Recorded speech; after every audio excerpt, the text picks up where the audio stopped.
Shut up, fool!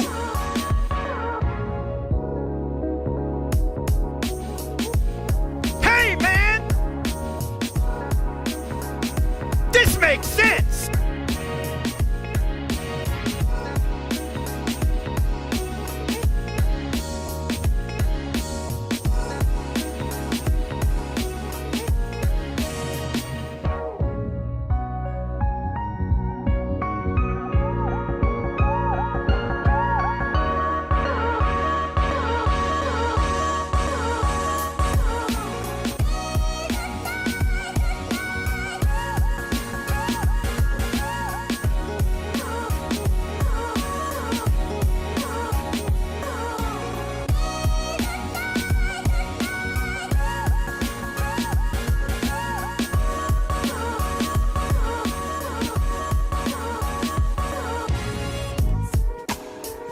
Wow, look at this.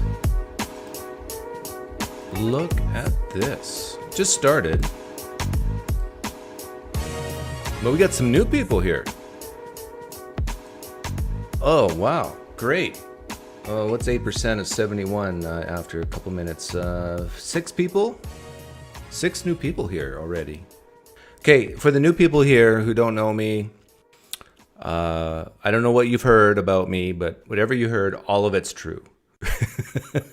And one other thing, when we pass the offering plate around, I do not want the new people to give. Okay? Please don't give. You're a guest here. You're new. Don't feel any obligation to give any tithes or offerings. But you veterans here, if you want blessings, you got to sow a seed. You know this because you're a veteran. I'm going to leave that up for a while. Let me put it down here. I promised Tom Rabbit that I would play or go through his transgender Jesus dilemma. I talked to him yesterday for, I don't know, 45 minutes to an hour about this thing. No offense, Tom Rabbit, but I think it's silly.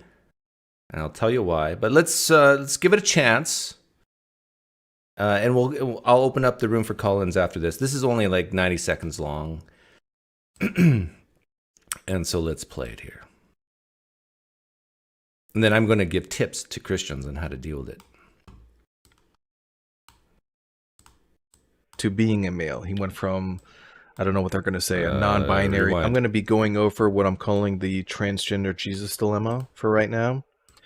It's going to be kind of similar to the Euthyphro dilemma. It's going to have 2 horns, and the Christian who denies transgenderism as being legitimate is going to have to pick between the 2 horns. So the first horn is Jesus was, quotes, male, and typically these people don't recognize the distinction between sex and gender, so we're just going to call it male. So Jesus was male before he was incarnated. And if you take that horn, the consequence is going to be that bodies are not necessary to be male. So transgenders are legitimized. So if they take horn 2, then they're saying that Jesus was not a male before he was incarnated. And the consequence of that one is that Jesus transitioned to being a male. He went from, I don't know what they're going to say, a non-binary state to a male state. And so therefore, transgender transitions are legitimized. So those are the 2 options. This is a true dichotomy. And I'm curious to see if any Christian out there, how they're going to respond to this, or which horn they're going to take, and whether or not they're willing to bite these bullets. Okay, so I'm going to leave this up here. There's no bullets to bite, so if you're a Christian here, this is very easy. If Tom gives you this thing, this is what you do. You say, well, we need to define our terms first, Tom, because I'm a philosophy major. I got 12 credit hours in philosophy, and I must define my terms. So male, I define male as a mammal with a penis. Or in this context, since we're talking about Jesus, it's a human being with a penis. That's what male means. A male is a human being with a penis. That's how they're defining it. That's how the participant of this dilemma is defining it. So now let's replace that for male. Follow along, Christians. Jesus was a person with a penis, a human with a penis before he was incarnated. No, that's false. Jesus was not a person, a human being with a penis before he was born and came into the earth. Horn 2, Jesus was not a person with a penis before he was incarnated. Yes, that's true. Jesus was not a person, a human being with a penis before he was incarnated. Accept Horn 2, reject Horn 1, you're done.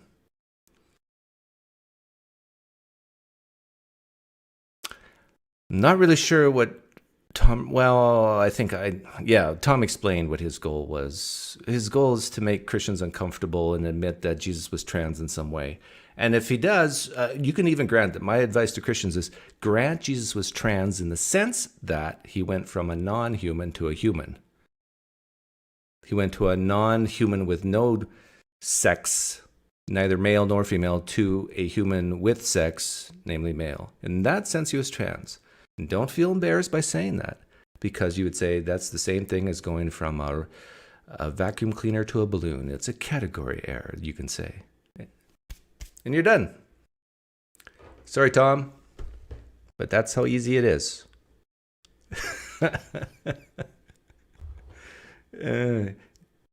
Seriously, no dilemma here. Just define your terms, and it becomes easy peasy, lemon squeezy. Any disagreements? Any disagreements? Oh yeah, you got to define your terms with he too. He means Jesus. And so if he... No, sorry. He does not mean Jesus. If you want to define terms properly, he refers to a human being with a penis. And then a guy like Tom's going to say, but Christians call Jesus he now and before the incarnation.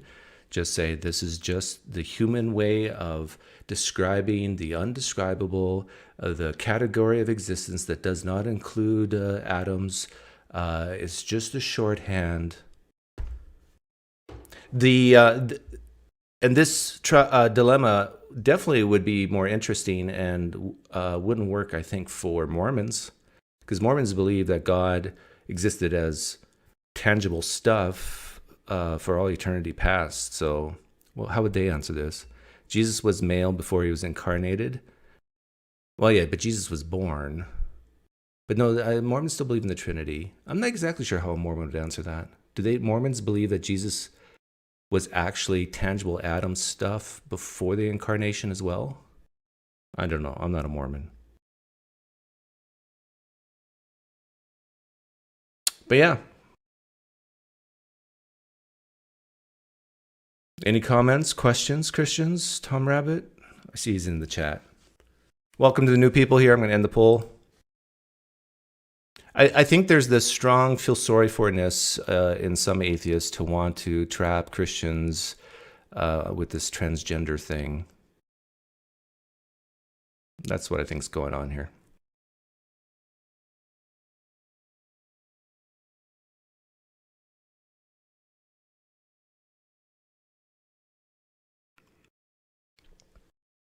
Is God the Father a category error? These are just words that humans use to describe God. Like, there's a lot of Christians who believe that, is it the Holy Spirit? Or no, even Jesus has a lot of female, or we should say feminine characteristics. But you'd be hard-pressed to find any Christian who'll say that oh, I'm going to offend, what's her name? Stratapakulu, no, what's her name?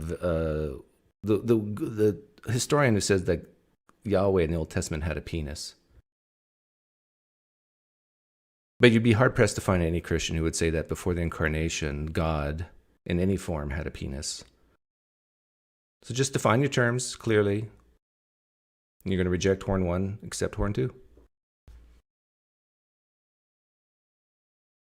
Okay, let's open up the room.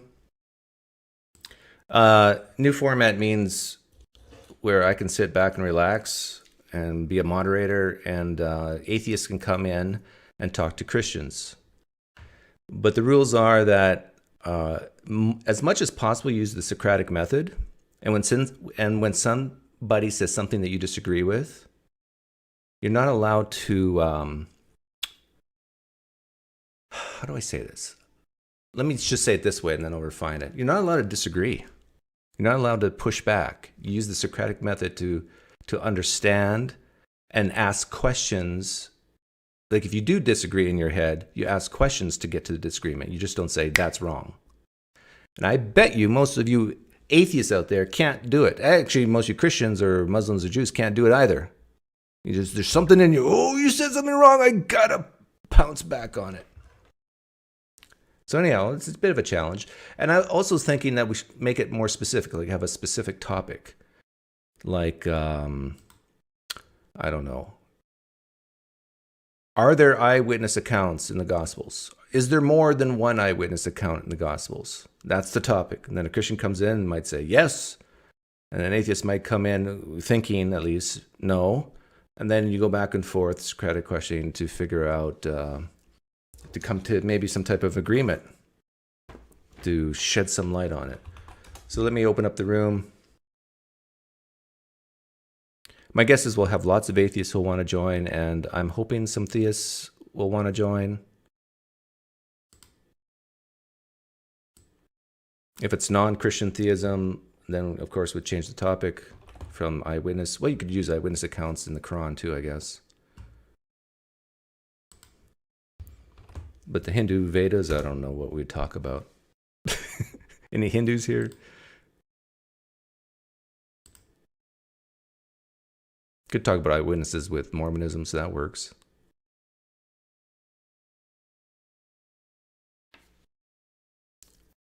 So if you're a theist, hop in. I like this format, says Anon Omus. Well, I do too. However, it's a bit risky for me because I'm kind of a little less in control. I can't control what people say. I guess I can boot them if they don't follow the rules. But the goal here is for understanding, for practicing the Socratic method, to be civil, practice being civil with those you disagree with. The goal here is not to punch down. The goal is to understand each other. I actually think most Christians and atheists, at least the atheists who watch my channel, they already do understand each other. But maybe Christians don't understand atheists. And maybe the atheist doesn't understand the Christian. The Christian can let the atheist know, I guess. But yeah, it is a little risky for me to give up control. But I'm growing as a person. I'm trying to mature as a person.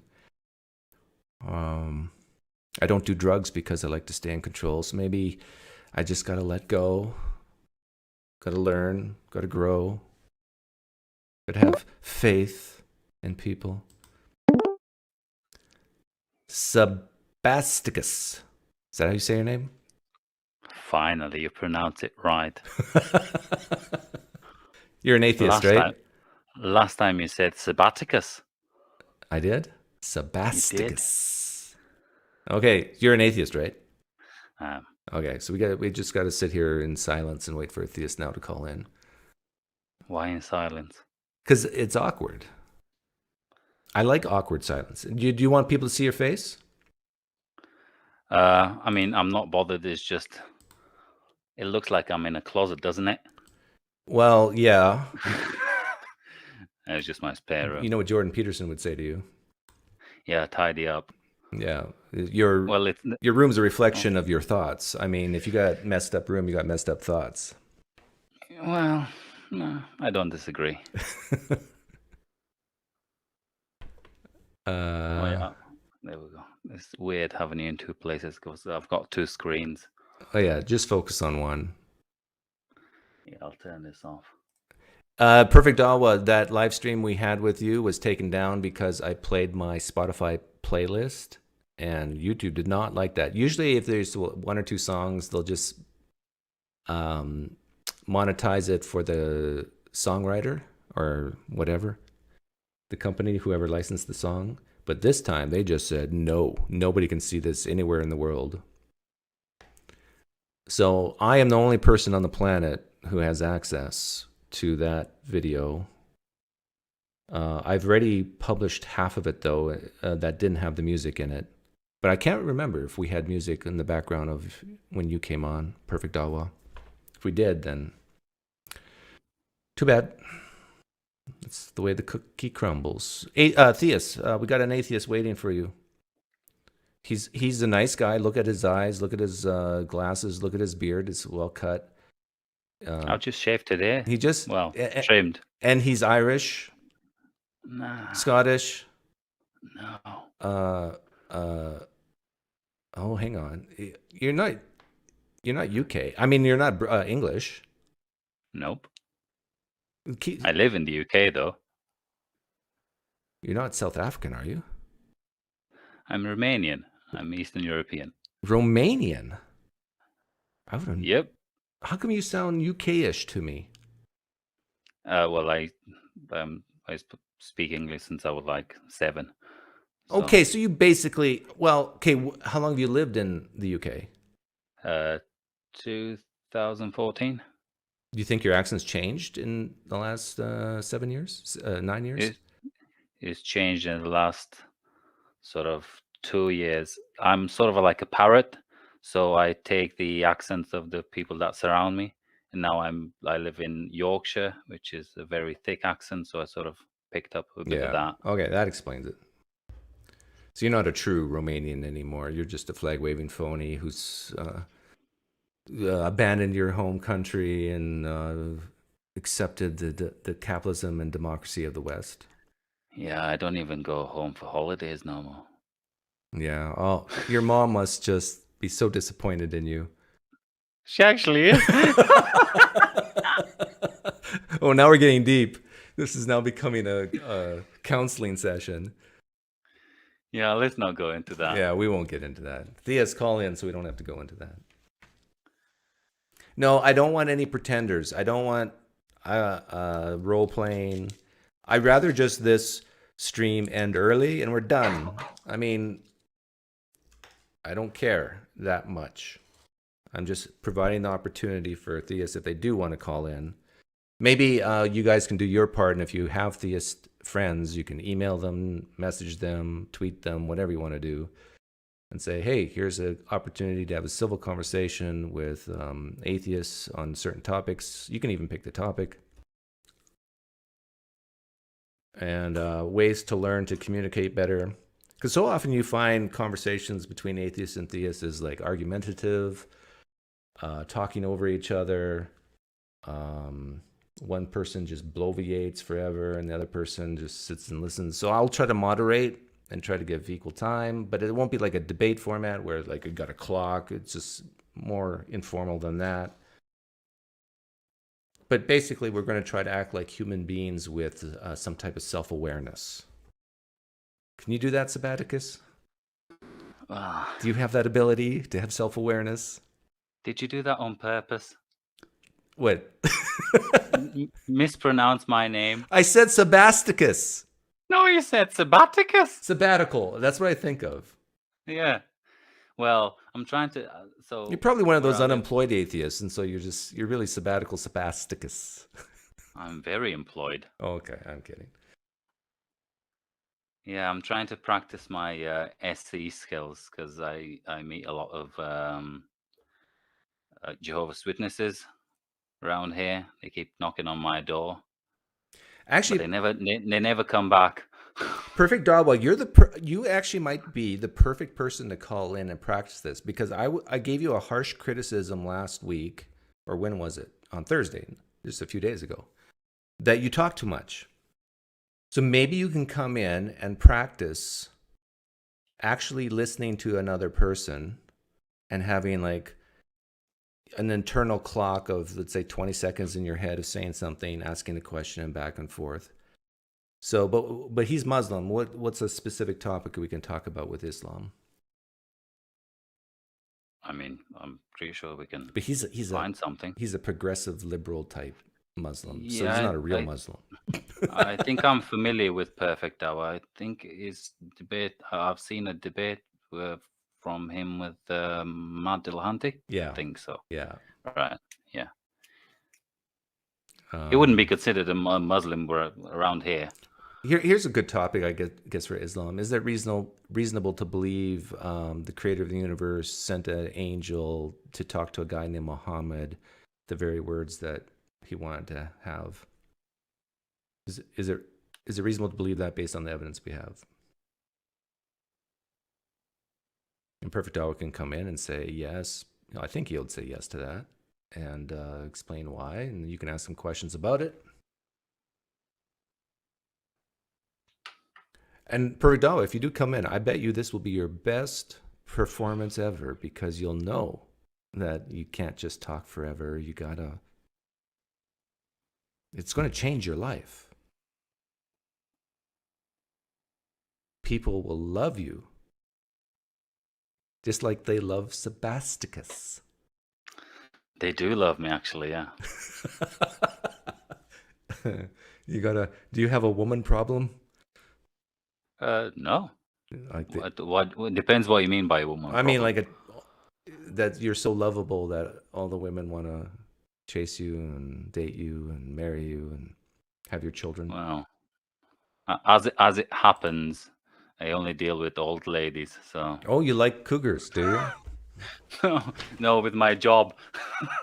Oh, that's right. You work in an old folks' home, right?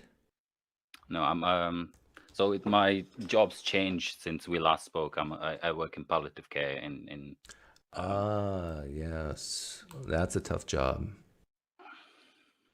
Yeah, well, I'm dead inside, so there we go. Yes, I remember you. You're much like me. You change the diapers of old people and watch them die. That used to be my job. Now I'm I'm a nurse, so it's a more clinical job. David Chamberlain, aren't you a theist?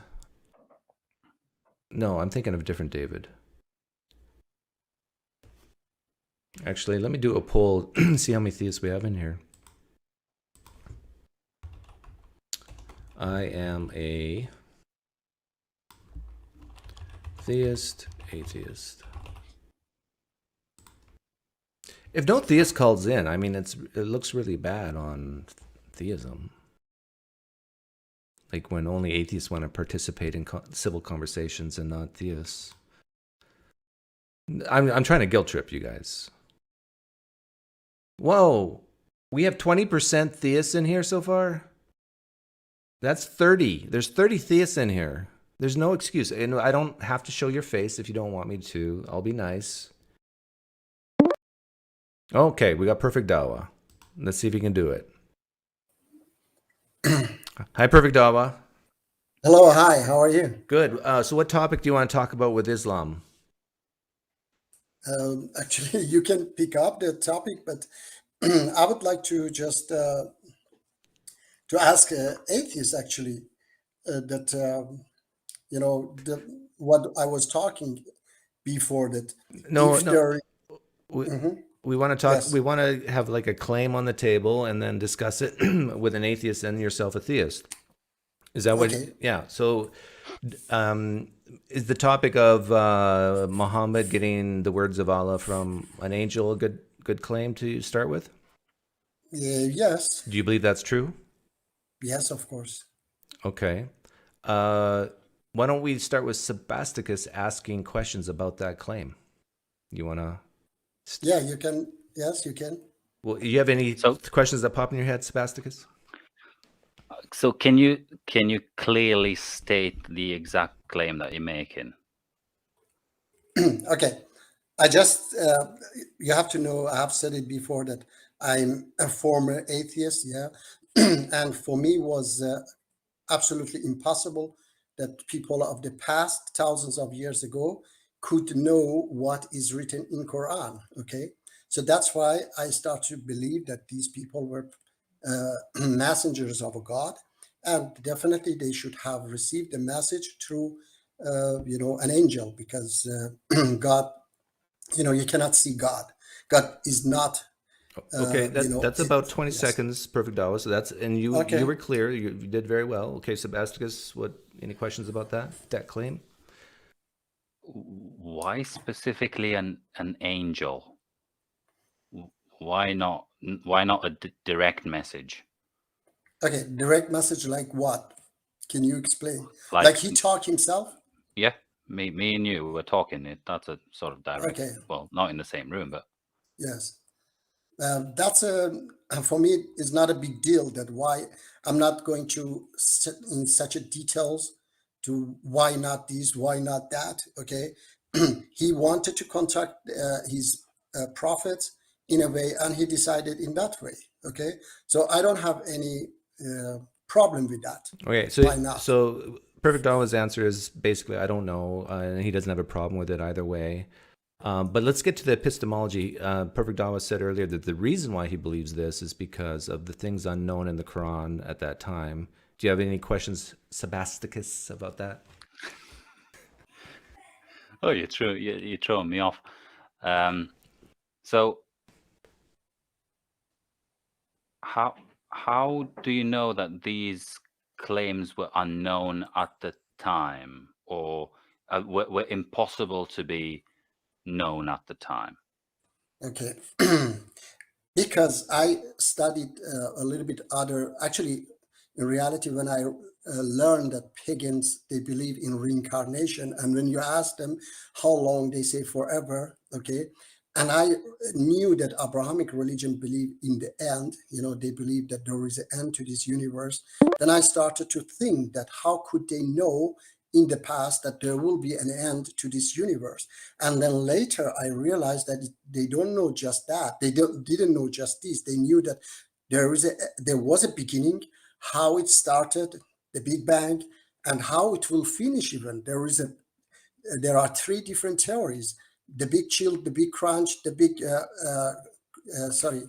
Well, hey, perfect Dawa, I sorry to interrupt, but the claim is that there's certain things in the Quran that yes. that couldn't have been known. Maybe it would help if you give a specific example that Sebasticus yes. could ask you about. All right, I will I will read for you. Just a second, please. I have to bring it up. A verse of Quran, okay, that says in one verse, it says several different, okay. Chapter 21, verse 104. The day when we will fold the heaven like the folding of a written sheet for the records, as we began the first creation. So here is the beginning. So we shall do it all over again. So God says that we repeat it again. That's the big crunch theory or pulsing theory.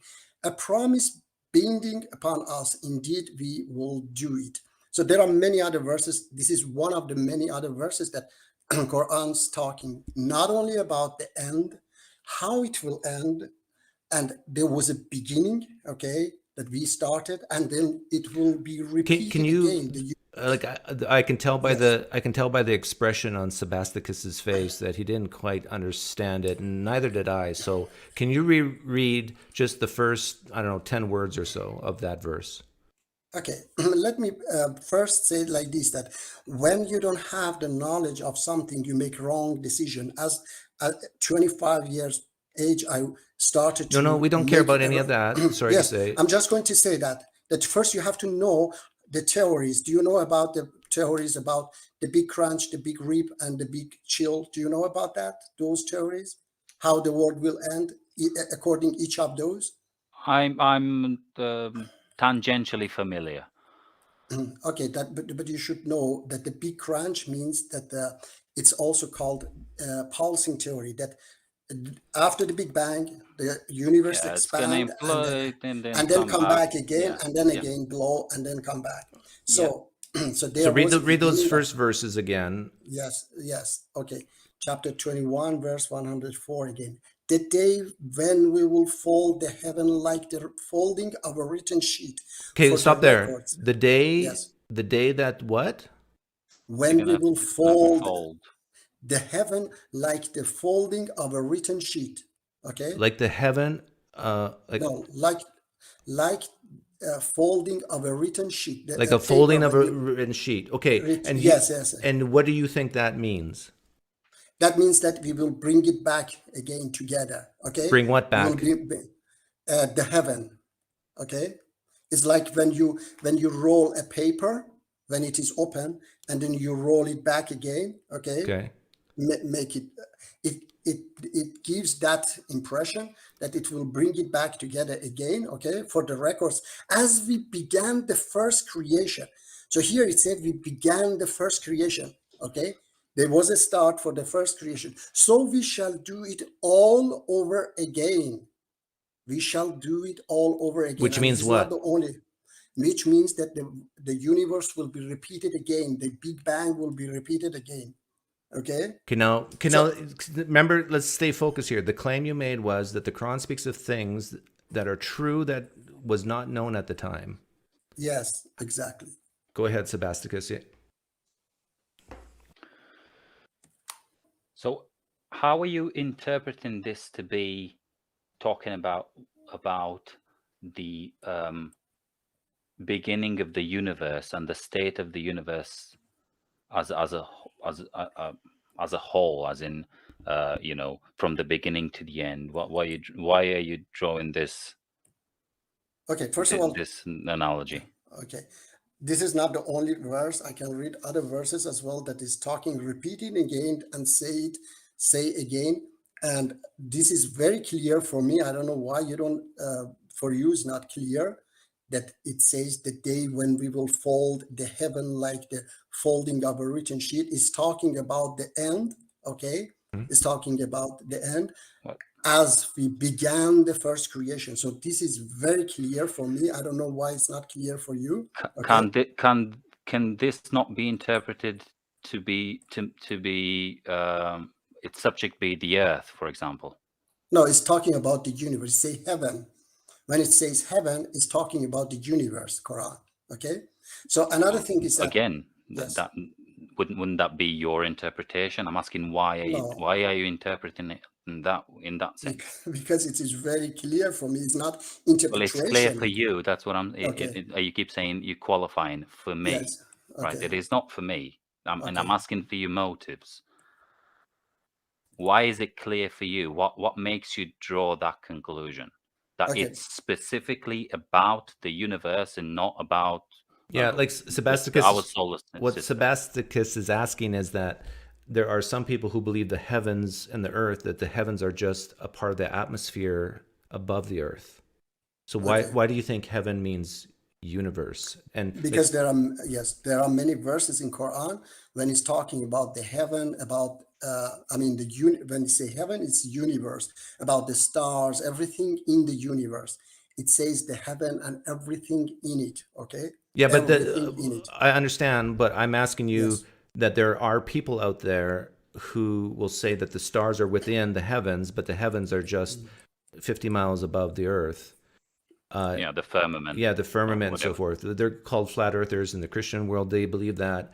So how did you decide that your interpretation was correct and theirs is wrong? Okay. I have to read other verses as well for you so that you see that this is not just one verse. It's chapter 27, verse 64. Is he who begins creation and then repeats it, and who provides for you from the heaven and earth? Is there a deity with Allah? Say, okay, that's the rest is not so, is about himself. But again, here it's talking about, the universe that he repeated again. He started the creation. And let me say this one, that these are not in reality, look, my brothers, okay, I have to say my brothers, for me in reality is not in, I converted to Islam not because God exists, not because Prophet Muhammad was a prophet of God.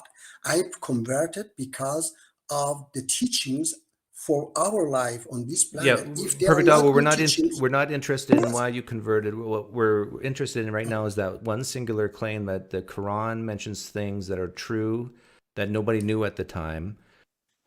So, and your reasoning so far, if I was to steelman you and repeat back what you're saying, or do you want to try, Sebasticus?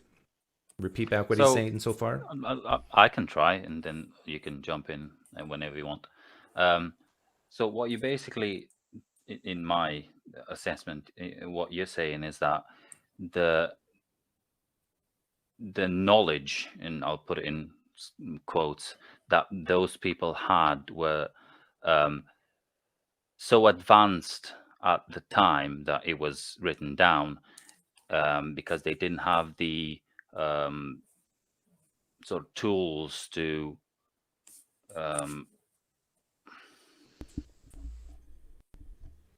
let me rephrase. It can be interpreted in the Quran that it talks about the beginning and the end of the universe, and that somehow was unknown at the time. People couldn't really say that they lived in a universe. They didn't know what a universe was. And then, as such, this information could only be known by a god. Is that right, Perfect Dawa? Is that a good summary? Can you? I didn't understand. Sebasticus is basically saying that the Quran says that the universe exists and had a beginning and will have an end and will start again. And the Quran says that, and there's no way humans would know that. Yes. Okay. There was no way. Okay. Definitely. So here's a question I would ask at this point is, could that be true and a human guessed that? Because let's say a human sees other humans. Hey, look, I saw my mom. My mom was born and my mom died, but yet she produced me, and I will die. I was born, I will die, and I had a kid, and it was born. So it's just common sense that we have the circle of life, and maybe these early Muslims used that principle of the circle of life and applied it to the cosmos. Okay. Look, if it was just one verse and one of them, then yes, I would maybe say that perhaps they just, it was just accident, yeah. But another verse says that chapter 21, verse 30 says that, have those who disbelieve not considered that the heavens and earth were a joint entity, okay?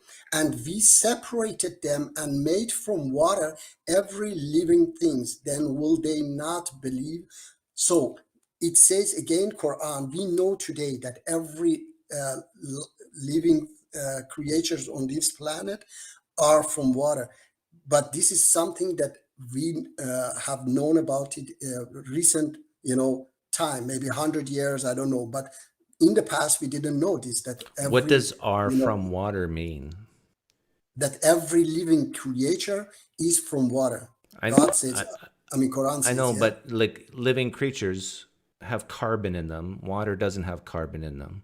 So when you say living creatures are from water, what exactly does that mean? That they were made in water? They were made from water. Yes, we have. Every creature. That's why we are looking for water in Mars, so that if there is water there, there is life. Right. Okay. I see what you mean. Without water, there is no life. Okay. So we are created from water. We know that today, that every creature is from water. And Quran in reality says that some of them walking on their 2 feet, some walking on their 4 feet. So Quran including human beings as well. So Quran accept in reality the evolution. Yeah. Okay. So let's sum up, and I want to move on to new callers. So you believe the Quran is the word of God because it mentions things that couldn't have been known at the time, and you gave the example of the universe having a cyclical nature. It will eventually die out, and new universes will come about. And I asked you about, well, maybe that is true, but people just guessed that that was true and it had nothing to do with the God. And you said, but yeah, there's more verses to explain it or talk about it. Is that a good summary? Yes, yes. Okay, well, thanks for coming on, Peruk Dawa. I'm glad we can understand you. Yes, and I'm glad that you didn't remove me this time. Take care. Take care. Okay, love you, my brother. Take care. Bye-bye. I like you. Bye-bye. Bye. Bye. Cheers. Not going to say I love you. Okay, let me see who we got here. That's an atheist. I want to see if GB is a theist. Hello, GB. Hey, what's up? Not too much. That was weird. Are you a theist or an atheist? I'm a theist. You are a theist. Okay. Hang on. Don't go yet, Sebasticus. I'm going to see. Perfect atheist. You're definitely an atheist, right? Do you want to talk to GB? Are you there, perfect atheist? Here's your. Yeah, I'm here. Okay. Mute that. Go ahead. Yeah. Do you want to have a conversation with GB, who's a theist? That'd be excellent. Okay. So I'm going to let you go, Sebasticus. Thank you for your participation. Cheers, PineCreek. Okay. You both don't want to show your face? Yeah, let's. No, I'm good. You're good. Okay. Yeah, I'm good. Okay. What claim would you like to make, GB? I'll let you choose. The Catholic Church is very based in so many ways. What does that mean? I mean, definitely more than one. So based in the Word of God, for one, right? And then there's based in the sense that, like, it's very cool, you know, like how the kids say. Okay, well, multiple. Hey, what are you're saying cool in the way you want me to do? Go ahead, PineCreek. Well, I was just going to say that we need a more specific claim rather than something like it's cool. Well, no. The first part was the claim. So it's biblical, right? The Catholic Church is the institution that Jesus Christ set up on the earth. It is the artifact that is the greatest piece of evidence that we have that he really did exist.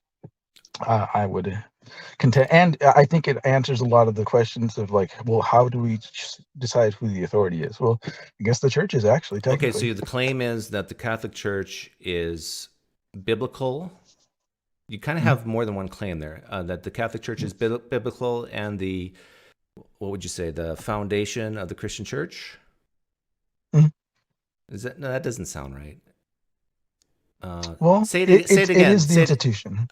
It's the institution that Jesus Christ set up on the earth before, you know. Wait, I'm about to ask Perfect Atheist if he agrees with this or not. If he agrees, then we probably. No, I don't. You don't agree? I don't agree. Okay. Well, then go ahead. GB, what I'm hearing you say is, it was Jesus's intent for the Catholic Church to be the Christian church. Like, that is, the Christian religion should be through Catholicism. Is that accurate? Yes. Okay. What's your evidence for that? Well, to a believer, right? This is the only real. This is a real test, right? Because the whole church is founded in this, like, one scene where Jesus says that the only way that you can even accept this and see this is if the Father in heaven reveals it to you. He says that flesh and blood cannot reveal this to you. How is that the founding of a church? So you're saying the Catholic Church, which is in the Vatican, has popes. Mm-hmm. I want something better about how Jesus kind of set up Catholicism to be the main Christianity. We're not even seeing if Christianity is true. It's just that Catholicism is the Christianity of choice. I don't see anything for this yet. Maybe it'd be best, GB, if you define Catholicism first. Yes. Okay. So we see the recorded event of the founding of the church in Matthew 16. Over here, if you go down, I don't even remember what verse it is, but Jesus asks basically the disciples, like, okay, who am I really? And then Peter says, you're the Christ. And Jesus says, yes. And on you, Simon, you are the rock, and on you I'm going to build my church, and the gates of hell will never prevail against it. So this is the yeah, GB, I just want to paraphrase what you're saying. So, Perfect Atheist, what GB is saying is that the Catholic Church is defined as what it talks about in Matthew 16. And thank you. And so therefore it is by definition biblical because it comes out of Matthew 16. But here's my thing. I think you hit something before when you said define Catholicism, because I think Jesus could say to somebody, I'm going to build my church on you. And then pretty much all churches hold these individuals in high regard. So why would another church that holds these individuals in high regard not be the chosen church? Because what is special about Catholicism that they're doing it the right way? Because I don't see how any way this indicates Catholicism. It just indicates who he's going to build his church on. And then a religion or a sect of Christianity chose to hold this in very high regard. Like, why can't I found my own Christianity today and say that this is where it all started right here? Okay. I mean, the truth is, I was a Protestant. I mean, or Well, no. non-denominational most of my life. So PineCreek asked a really good question earlier. Can you define Catholicism? Because I don't even know what we're talking about being started right here. I think he already really did. great. I think he defined it as the church described in Matthew 16, where Peter is the rock and the foundation to start the community of believers. And the Catholic Church is defined as that which was started by Peter in Matthew 16. Am I right, GB? yes, thank you. Okay. So the reason why I asked Perfect Atheist when you first made your claim is, I actually agree with you, GB, if that's the way you're going to define it, and there's no disagreement. I just don't think it's true, like that there's a real God, Jesus, and that sort of thing. So maybe we should come up with a different, more specific claim. Okay. Well, that's actually mainly what I wanted to get at. I mainly wanted to call to ask you that, Doug. Like, what do you think about the institute? So that's cool. Well, I've said for years I'm that glad. the Roman Catholic, or the Catholic Church was the first church of Christianity. Yeah. Okay. Protestants came just a couple 100 years or 100 years before Mormonism. The Protestants hate when I say that, but it's true. Can I ask GB? I know, man. Can I ask GB a question or two? Yeah, go ahead. So GB, I'm assuming you believe the Bible is the Word of God, right? Yes. Where do you, like, when it comes to like morality, how do you handle some of the really harsh things in the Bible? I don't think I think about it enough, honestly. Well, Go ahead. What was it? Well, there's a lot of bad things in the Bible that kind of pushed me away from religion. It wasn't the only thing, but when you look at, the killing of the Amalekites, basically God had told his chosen people to go around and kill the other tribes and kill the little ones. I'm assuming you would think that that's wrong. I might be wrong, though. I would say that there's many people that think it's okay to kill babies in the womb by choice. So, But like, you, if we sanctify murder in cases of abortion, then I would say, why? I mean, but yes, obviously you can justify killing babies. do you justify that? Do I justify it? If God says to kill a baby, I would like to think that it's because they're going to be saved, right? That for whatever reason he has to kill this baby. There's some things that I guess that are just not worth being born into, right? And like to have like some kind of fate happen again. Do you think when you look at other religions that have done great harm by killing people, do you think they could also justify the great harm by saying, there's going to be good that comes out of this, or they're going to avoid suffering?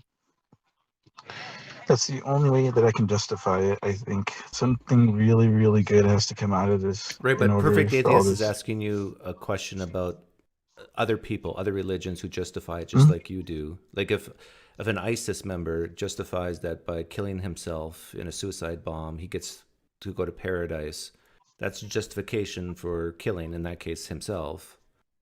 Is that a good justification in your view? I don't know.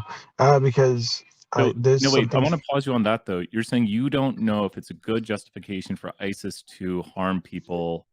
You don't know if ISIS is if they're justified in doing that. I think they're wholly not justified. That's horrible. They're not justified. But you don't know if ISIS is justified.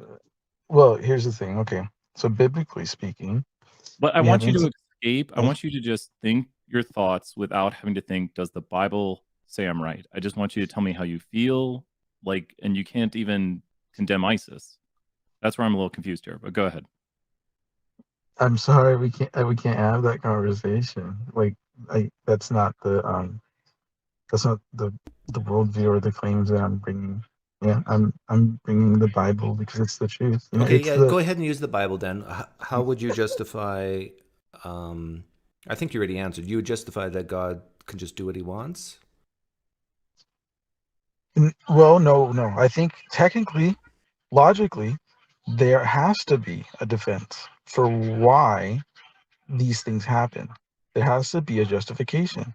God being not an idiot, like the opposite of that. There must be a reason behind it, and it must justify it.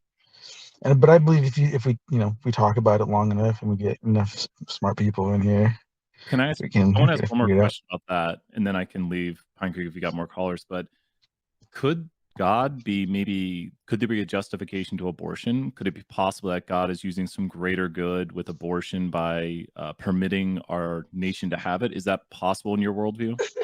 You know what? I think if we kept going, we would have been like utterly destroyed. Maybe sooner than we like realize. I don't know. Like I would like to think that there's not a coincidence. Do you think? I'm wondering a yes or no on this. Lean yes, lean no. Do you think it's possible that God could have been using abortion in our nation for a greater good? Do you lean yes or lean no? Well, I mean, I would say every day. Okay, if you want a straight up answer, yes.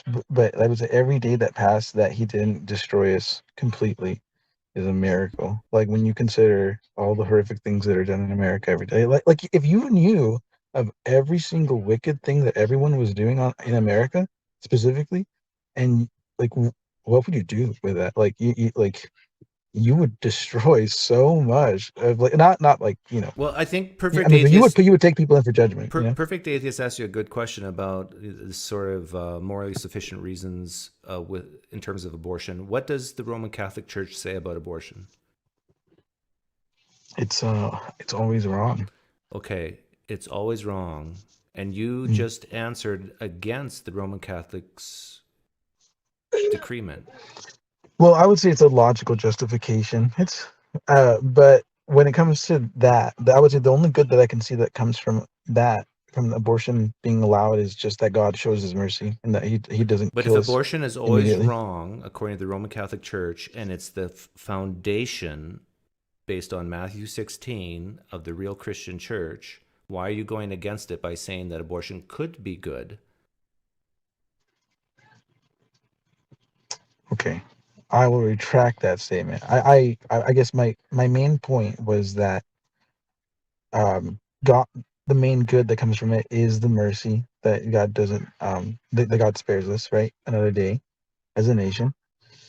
But I mean that's honestly the main moral justification that I can think about. So I backtrack from the Perfect Atheist. That's a great question there, and I'm not saying this to be rude, but I think you said what you said is because you saw an inconsistency, a cognitive dissonance in your beliefs. Because Perfect Atheist asked you about the killing in the Old Testament of babies. And then your answer was, well, maybe that's for some greater good. And then he was right to bring up abortion. Well, maybe God's using abortion for a greater good even today. Yet you retracted that, well, no, that's not good. But there's a problem here. If God can use the killing of children in the Old Testament for good, why can't he do it today? Well, yeah, I mean, it's possible, but I would say that everyone has a moral responsibility probably to not carry it out personally, is the main point, right? Because I mean, honestly, the truth is, it is kind of crazy to think about like getting on here to talk to y'all and to consider like. Yeah, GB, I just want to ask you one more question, then I'll leave. But I really like the way the conversation went. Thank you for just answering honestly. Yeah, actually, GB, you can ask Perfect Atheist questions as well after he asks this last one. Sure, this will be my last, and feel free to go after me. Let's say you were, watching I think it's the Amalekites, right? There's so many Old Testament tribes. Let's say you were watching. What is it? Let's say you're watching the slaughter of the Amalekites, and there was a baby crying, and a Israelite soldier was walking up, and this Israelite soldier has been commanded by God to kill the baby. And you could grab the baby and run away. Now, God has commanded the Israelites to slaughter the Amalekites. Would you let the Israelite do the commands of God, or would you pick up the baby and run away? I mean, dude, here's the truth, okay? right? If I really do embrace the teachings of the church, I walked through a Planned Parenthood and I said nothing about, like, I didn't tell anyone to repent. I didn't do anything. If I really, really believed stuff that I believed, wouldn't I have said something? Wouldn't I have at least said, like, hey, you know, in some way, in some kind of gentle, funny way, I don't know, maybe just say, like, hey, you guys checked what the church said about abortion lately? But can you answer Perfect Atheist question? The question was, would you grab that baby Um, and run, or would you allow the baby No, to stay well, there to no, get because, like, killed? here's the thing. My point was that, like, no, I walked into a place where literally babies are being killed in my worldview, and I said nothing. So I already do So that. you You know, would leave the baby so there yes, to die for the. if I lived in a culture like that, if I lived in a culture where the Israelites, like, really had that command, if that's the whole question, right? If I really believed that, then I would have to believe, for whatever reason, like, it is a severe penalty, like, that has to be inflicted Okay. Do on you have that. any But I mean, questions we do live for? in a different time. Do you have any questions We, for Perfect Atheist or myself? Well, I mean, yeah, the main one does that I wanted to ask for the affirmation of the Catholic Church being the institution, because I think it's important that I get, like, an honest point of view about it, and I think that I could get an honest point of view when I came to talk to you I guys. I think when So, it comes to your original statement that the Catholic Church is the church founded by Jesus, I think just because someone runs in and says first and, like, lays claim to a religion, which Catholicism pretty much did, I don't think it means they're right or Jesus intended it, because what I was hearing is almost Jesus had this intent with Simon Peter. mhm. I don't think Jesus foresaw any of this. I think he was just a man who held his disciples in high regard. He saw Simon Peter in high regard. I don't think there was any intent for the Catholic Church. So I think the Catholic Church was like, hey, we're going to be number one. We're going to be first. And were they first? Sure.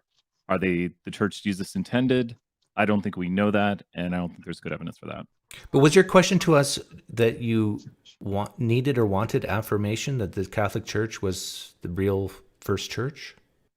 Yes, yes. Yeah, for me, I'm just curious, and I already answered it. I said, yeah, it was the first church. But I'm curious to know, like, what would you think of a Mormon who came in here and said, Doug, I just need your affirmation that Joseph Smith really started Mormonism? I mean, it's Well, I perplexing to would me. say, I would say, because we live in an age where we know that Joseph Smith created the Mormon Church, but not everyone believes that the Catholic Church is the institution that Jesus Christ set up. Yeah.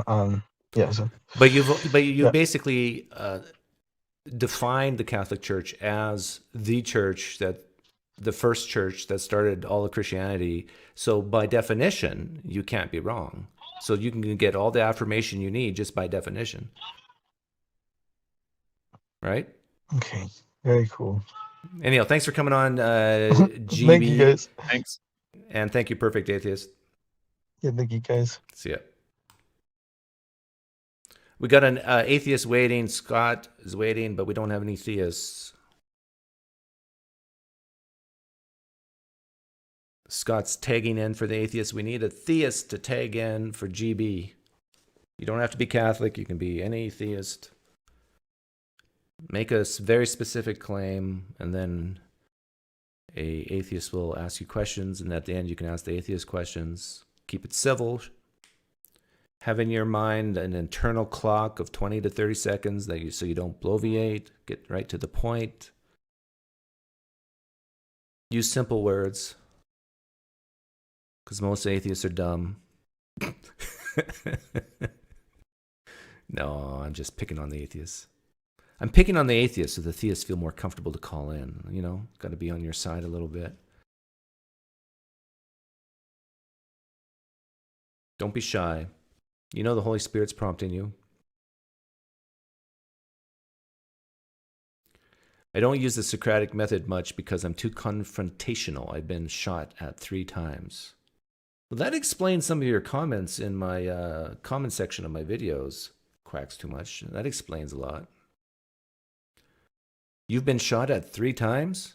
What are you, a duck hunting companion of Dick Cheney?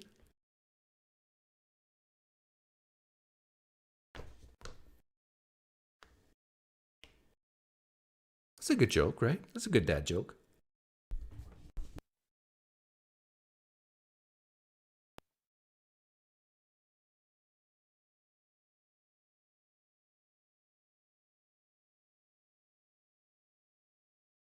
You need a theist to call in. Don't be scared. I know I was on mute there for a few seconds. I need to... well, I guess I can let Scott in for now, and then people can judge whether he's a good enough guy to talk to. Hi, Scott.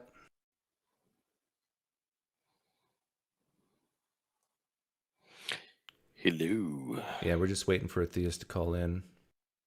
No worries. Can I see your atheist card, membership card, to make sure that you're an atheist?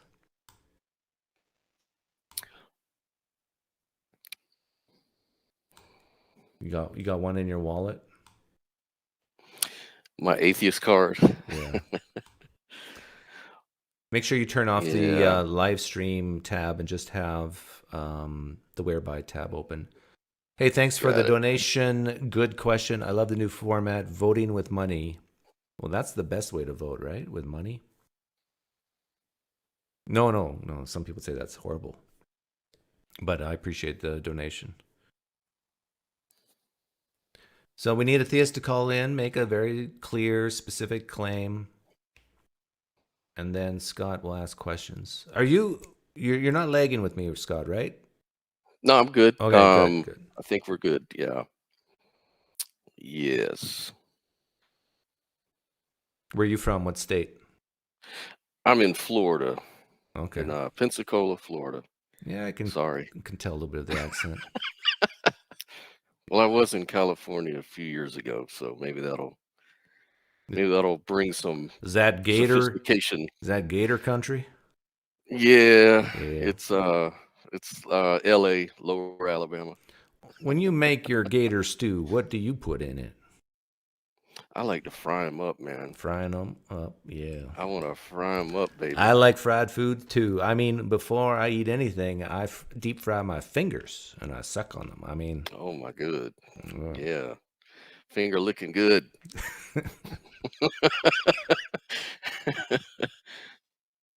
Any theists want to call in? Don't be shy. David, you're a theist. You're active in the live stream chat. Why don't you call in?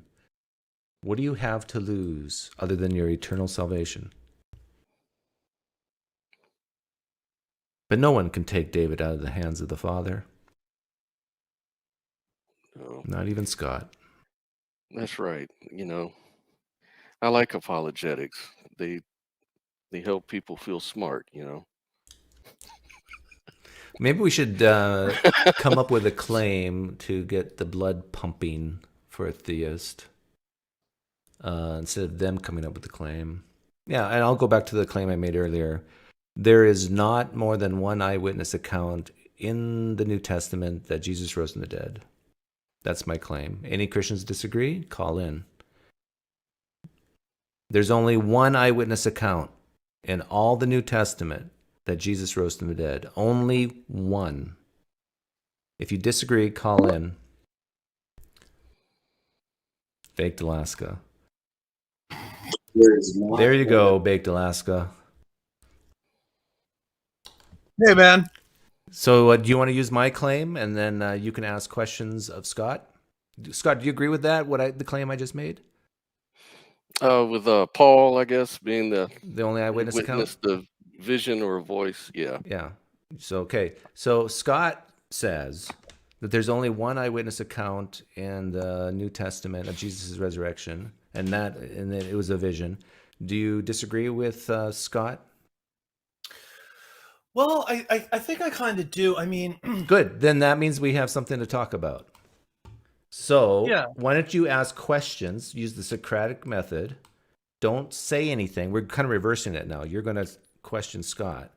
No pressure, Scott, but now you're on the hot seat. All right. Ask questions of Scott to get at his claim, why he believes that, and so forth. Okay. So, Scott, what would you define as an eyewitness claim? When a person says that they saw or heard events or statements or observations, when that person makes that claim, that's an eyewitness account. Okay, is it still an eyewitness account if they relay that claim to another person who then relays it to you? Not necessarily. It wouldn't hold up in a court of law, I don't think, as an eyewitness account. I don't think so. Yeah, and I would say just a clear no to that. Well, No, don't just ask questions. I know it's really hard. okay. Do you think the court of law standard is the appropriate standard for arriving at all truth claims? Depends on the nature of the claim. If we're talking about eyewitnesses, then yeah, I think the court of law is pretty reasonable with this.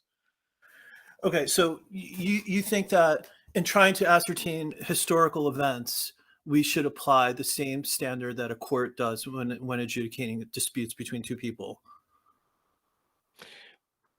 Well, sure. I mean, the better. I mean, it's either a fact that it's an eyewitness account or it's not, and so, I mean, there's things you can believe about history.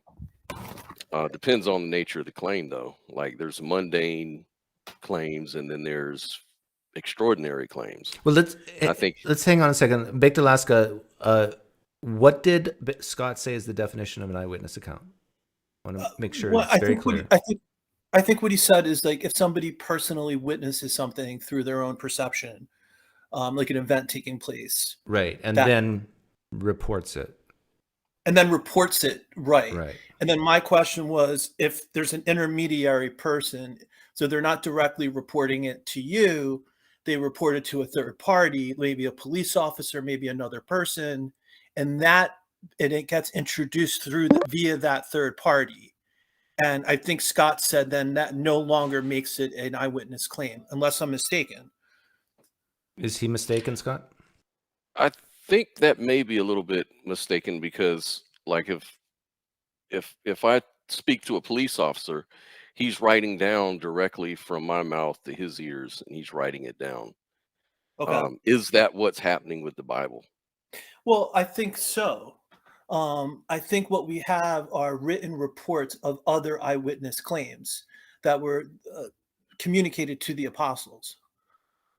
And so let me ask you this. Do you think that when you said there was one eyewitness, was that Paul or who was your?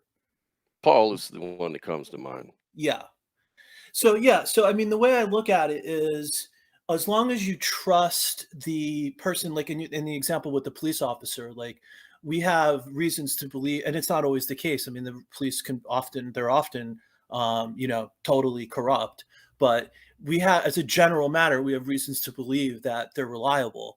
And so if you have a trusted source relaying the eyewitness claim, the fact that the eyewitness is not the author of the gospel, to me, is not dispositive. It would be better if it was, but it just doesn't. It doesn't turn it into.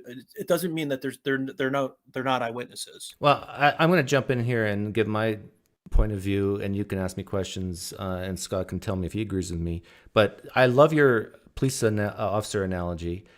But the way I see the Gospels is that police officer may or may not be trustworthy. But we definitely know, if we to make it a good analogy, we know the police officer is dead and has been dead for decades. And we know that the police officer didn't sign his report or date it. So now we have a police report of an eyewitness account from years after he's been dead that he didn't sign, didn't date, didn't cite his sources. And for me, he could still be trustworthy if I was to have a time machine and go back and talk to him, but I have no reason to just take his word for it. Does that make sense? Yeah, and just so I'm clear, the police officer is that the people writing the gospel? Yes. In this? Okay. And you were saying that. So what were the facts that you're saying that they died Well, I'm trying to understand the relevance of them dying, like where that comes in. Well, because we can't, since the police officer didn't sign or date or cite his sources or whatever Right. on his little notepad, Right. we can't go back to him because he's dead now and ask. Oh, I see. Yeah, we can't ask him questions like, okay, you did your report here. You said so and so saw this, but you didn't actually date this. When did this happen? When did you get this report? How did you ask them how they knew these what they said was true or what they saw? Basically, there's no chance to verify, to cross-examine. Yeah. No, fair enough. Most of history is like that, you know, which is why I brought up the history, but then also the fact that we're talking about extraordinary claims versus mundane claims. Like if somebody asks me about it, or if I read something about Alexander the Great crossing the Rubicon, okay, great. Whether he was the son of God is a whole other question, you know? Yeah, no, I hear that point. I mean, I think maybe to respond to that point and just the broader topic is you have to look at the historical event. You have to look at the background information in light of the claim that's being made, and then consider that probability, but then also look at the background information, like on the basis that that claim was false. Like, what is the alternative explanation? Yeah. You know, so I agree with that. And I would say my background information says that people don't rise from the dead. And if they do, it's very, very rare. And it is way more rare than people lying. It is way more rare than people having visions and being mistaken. It is way more rare than people coming up with stories. Would you agree with that? Oh, absolutely, absolutely. The one variation on it is that, like, this wasn't just like a random person rising from the dead. This was somebody who made these claims, these radical claims about being God. And so I think part of it, and it does become complicated because I think part of it is rising from the dead naturally, like, yeah, that would never happen. Do you have any questions about what he just said? Because I sure do. Yeah, I do too. I mean, I came from a strong religious background before I was an atheist, where we didn't believe that Jesus was the Son of God. And yet we believed in all the supernatural things. We believed in the prophecies about the resurrection and things of that nature. So that's just the first thing right off the bat. So, okay, so if I understand you correctly, Scott, you're saying that your family believed in the supernatural, but just not the Christian story of Jesus and all that, right? Yeah, like in my religious background, it was I was a Jehovah's Witness.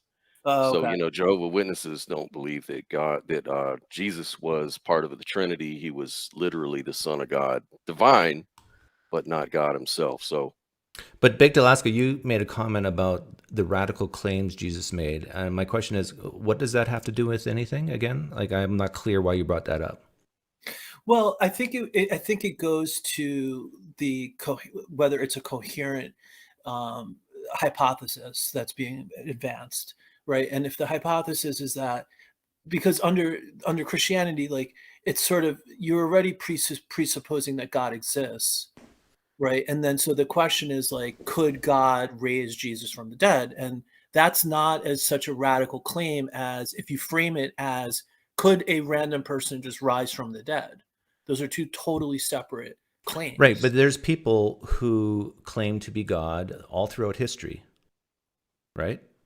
There's human beings who have claimed to be God throughout history. So here's my question for you. Does that make it more likely, in your view, that they can raise themselves from the dead? Just by them making this radical claim? No, in and of itself, no. So why does it do it for Jesus then? Because there's all of the additional surrounding contextual. So we can put that on the shelf then, right? The radical claims are kind of irrelevant because people can make radical claims all the time. That doesn't mean, and more specifically that they're God, it doesn't mean they can raise themselves from the dead. So what? I guess what I'm saying is that, like, the radical claim in and of itself, like, somebody could be delusional, they could be, like a false prophet, like that in and of itself doesn't raise the probability. But But I guess, well, I don't know. I guess in a certain way, I wonder, like, I'm just thinking theoretically, like, if you have two people who, like, if there's two incidences where, like, the claim is being made, like, this person rose from the dead, and one is this person making this claim, like, I'm, like, you know, a prophet of God, and the other one is just a totally random person who's, like, an atheist or something. Like, I guess you could argue, like, maybe it is more probable that the other person was risen because they're appealing to some supernatural authority and the other person isn't. So on that basis, you could say, like, sure, theoretically, there's some increased probability that the other one of those claims is more true than the other. so you're saying it's more likely that Muhammad would rise from the dead than me?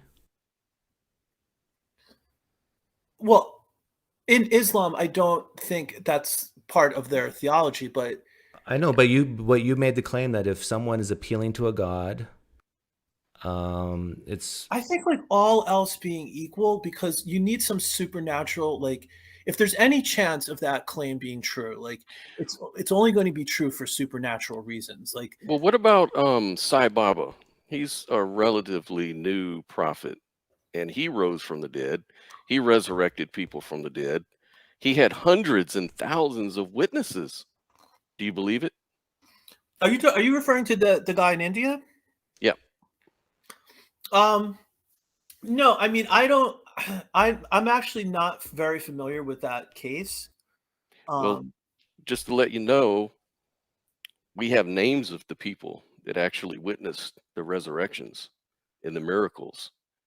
What was the resurrection? What do you mean by resurrection? He resurrected dead people out of hospitals, out of graveyards, just all kinds of fantastical stories. And we have people who testify to all of that stuff. And it seems to me that this is relatively recently, like I think he died in the 80s or whatever. And it just seems to me like there's more evidence for Sai Baba being the son of God, raising people from the dead than we do of Jesus, who lived 2,000 years ago. And the only way we know about him is through the text. We have so much more for Sai Baba. And if that's the case, why aren't you following Sai Baba? Well, the difference is, like, with Jesus, like, you have a historical figure, like, that probably the only other comparison is, like, Muhammad, in terms of, like, the influence that it's had on human events and human society, right? Like, it's totally changed the course of human history. Now, that doesn't mean the religion's true, Great but point. Great yeah, point. So at the time that Jesus was making these claims and doing these miracles, he only had like a handful of followers at that time. Was it not true then? Or did it become true after it became a world moving religion? influence. Yeah, good question. well, no, I mean, I think there was a natural evolution. Like, I think the I think there was even a prediction in the Bible that it was going to, like, reach all corners of the earth. But if you're using influence as a reason why it may be more likely to be true, it had almost zero influence in the first decade after Jesus. So is it more true now than it was for the early disciples?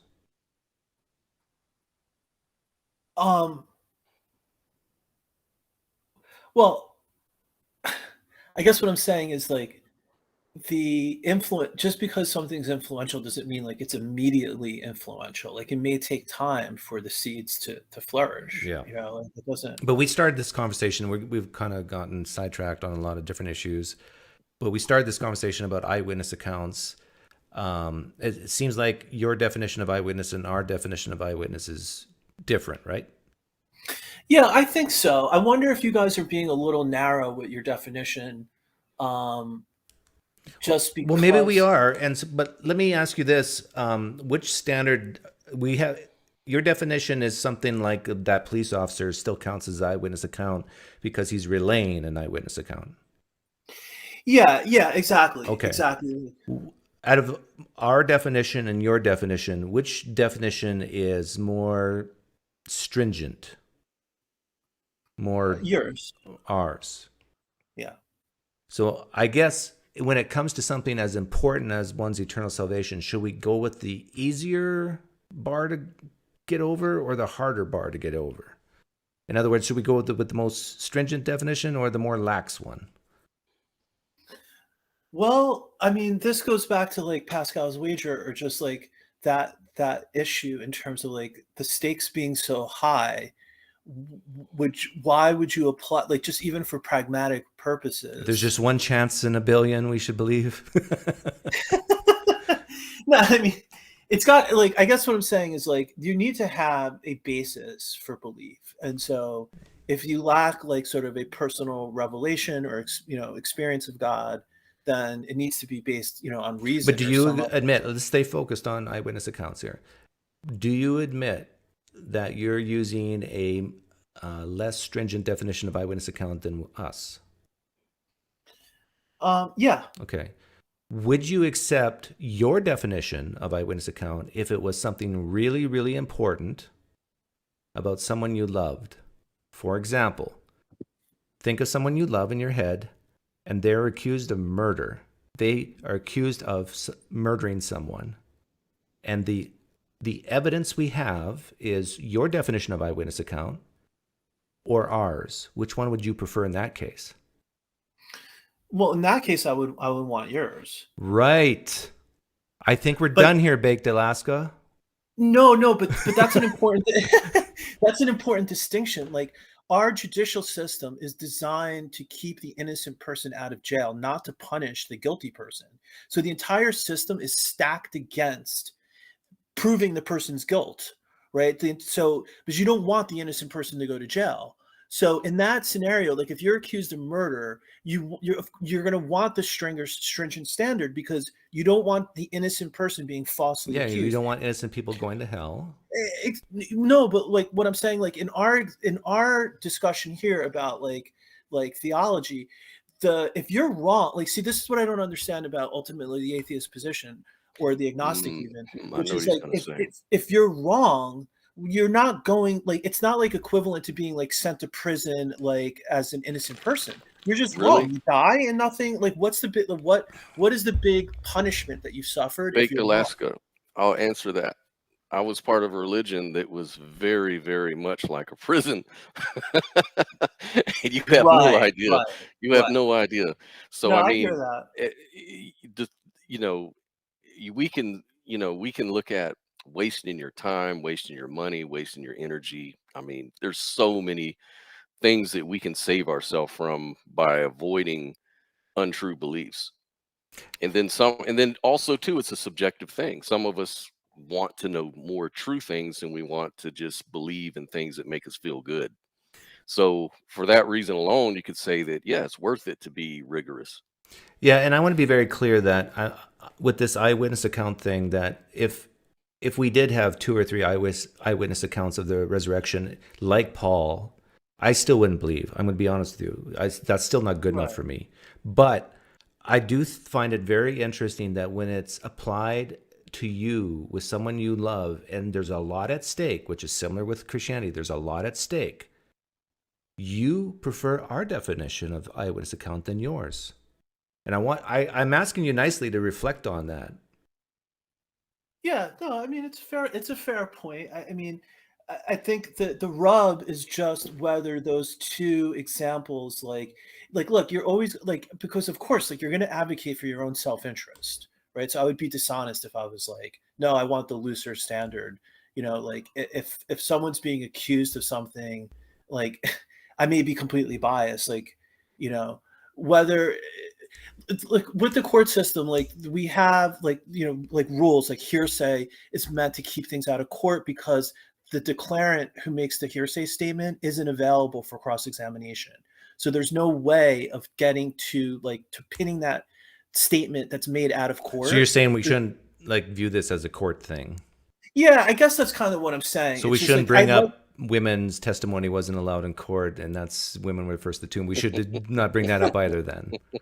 No, but isn't that a case for what you're doing there? It's not my first rodeo. Yeah. I love setting them up and just yeah. Oh God. But anyhow, Baked Alaska, I think we're gonna let you go and let Scott go. Right, thanks both of you for participating. I got Nick here, and I'm curious to know if he is a theist. All right, Thank gents. you. Take care, All Scott. right. Yeah. You too, man. Later. Nick, are you a theist or atheist? I hope you're a theist, because they're really hard to get. Theists are like Ferraris. I mean, they only make 6,000 a year. You're on, Nick. I know you're probably watching the live stream chat. There you are. Yeah. Hey, what's up? Are you a theist or atheist? Yeah, you know me. I'm a theist. You're a theist. Well, we talked like one time. Oh, perfect. Okay, so now I'm going to ask an atheist to hop on. Someone new. Nathan, you can come in. I know you're there, but anybody. And the rules are that try to use as much as possible Socratic questioning. Try as much as possible to avoid argumentative pushbacks, even though, you know, there's a fine line there. PineCreek, I want to like give arguments for the existence of abstract objects like numbers, because I don't know if you can remember, like I am Christian, but like I study theology and I know all the stuff. Like I agree with most there might not atheists be any on- atheists who disagree with you, so it Yeah. might be a bad but claim. but the thing is, if we can agree on numbers being like real as a metaphysical existence, then we can prove God. Okay, that's a better way that- claim. Yeah. I like that one better. So what do they call it? Platonism? Yeah, Platonism. So your claim is that I'm using the ontological argument from Anselm of Canterbury. Like if we can agree that like there is like the forms. I do in not an want to abstract touch this realm. one, but if Nathan wants to come in, correct me if I'm wrong. The claim is if Platonism is true, then God is true. I wouldn't say the Christian God, like, but some kind of God would be possible. Okay. Yeah, so I think I made a good summary. The claim is that Platonism is true, that abstract objects are real things in existence that are not material, then a God of some sort exists. That's the claim on the table. Is there any atheist? Yes, correct. Is there any atheist willing to tackle that one? Well, I think the only atheist who might be willing to do that is Nathan, and he's buying pizzas right now. Oh no, maybe he's here. Why? See, I sucked you in. But I think this is a good claim for you, right? Did you hear the claim? I didn't hear if you got to make the claim specific or not, because I was joining and there's a bit of a delay. Did you get to a point? So the claim is that if Platonism is true, it is more likely, or maybe even a fact, that a God of some sort is true. Do you want to tackle that one? Do you disagree with it? Yeah, I mean, I can't really see why myself. So maybe. Okay, so I think Nathan sort of disagrees. Like I can explain it again if you want. Yeah, and I have to use the restroom, so you two sound both mature and can handle yourselves. So just go ahead. Just be wary of each other's time. Don't bloviate for like minutes, and I'll be right back. Okay, go Nathan, ahead, Nick. Yeah. I think you studied philosophy, right? Unfortunately, yeah. Okay, then maybe you know, I've been thinking about this. If numbers are real, then there's like they exist metaphysically. Then we can, I don't know. Have you heard Gödel's argument for God? He basically takes Anselm of Canterbury's ontological argument and puts them in a mathematical formula.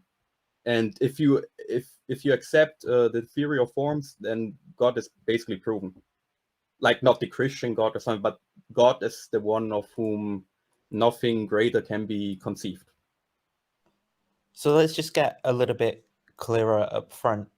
Why is it that you think that if Platonism is true, I mean, so firstly, I suppose I want to distinguish between two claims. One of them would be that if Platonism is true, then theism must be true. And then another one is that if Platonism is true, then theism is more probably true than atheism. Could you say which of those it is that you're going for? Is it like a probability raiser, or is it like it has to be true? A probability raiser. And just, I'm seeing some people in the chat who are a bit confused. Could you explain what you mean by Platonism as well? Just so people are on board. Okay, no, okay, we don't really have to call Platonism. I'm just trying to argue for the abstract existence of numbers, like that there is somehow that they somehow exist in a metaphysical realm. If you want to call it Platonism, go ahead, but it's basically just that. Okay, sure. So maybe, so obviously, if this is like a non-natural view, right? So this would, or that term is even going to be contentious.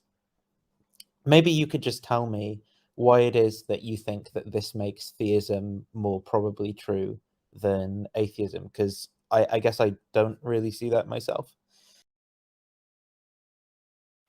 Okay, I haven't thought about that.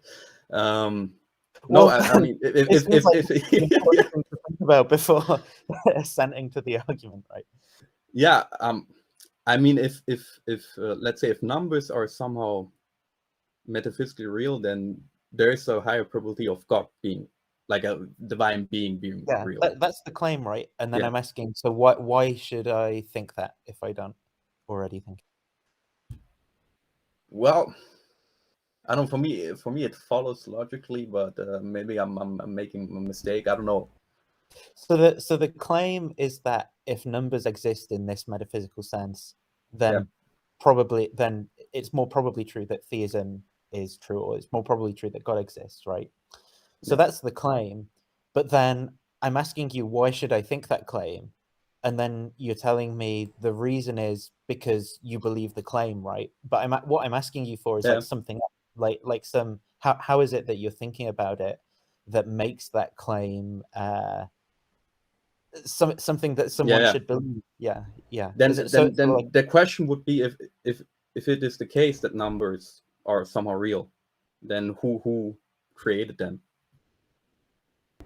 They existed in eternity past. Yeah, what I think. Okay, you're saying numbers can exist even without there being a deity. So so typically, right, people would think of like realist interpretations. And I don't want to. I hate using jargon, but I'm being kind of forced to it.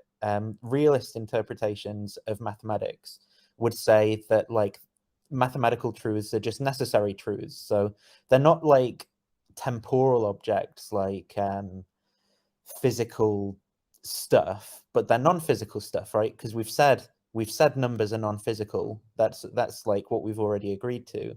And so they don't like come in and out of existence or anything like that. So when you're asking, well, who created these things? Well, why assume that they need to be created, right? Because they just have always existed on this view. Well, yeah, well, that's a good argument. Well, it's I think it's kind of weird then that we are able to perceive them and like use it for an advantage. Did I sense a lowering of confidence there in you, Nick? Yeah, no, it's okay. Yeah, like I didn't think everything through, so I'm improvising.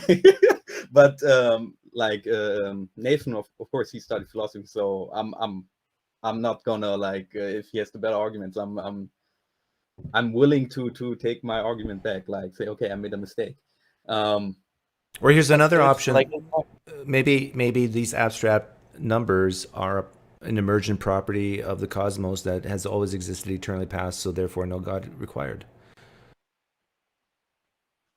Yeah, then if that is the case, then but then we would like go back to the, I don't know, Big Bang Theory and like, okay, what's there? Why would you just say it happened out of nowhere? While I was gone, did you define God? No, not really. No. So I think that is major in your claim too. What is God? Because if you're defining God as basically an abstraction, then you're almost saying a tautology.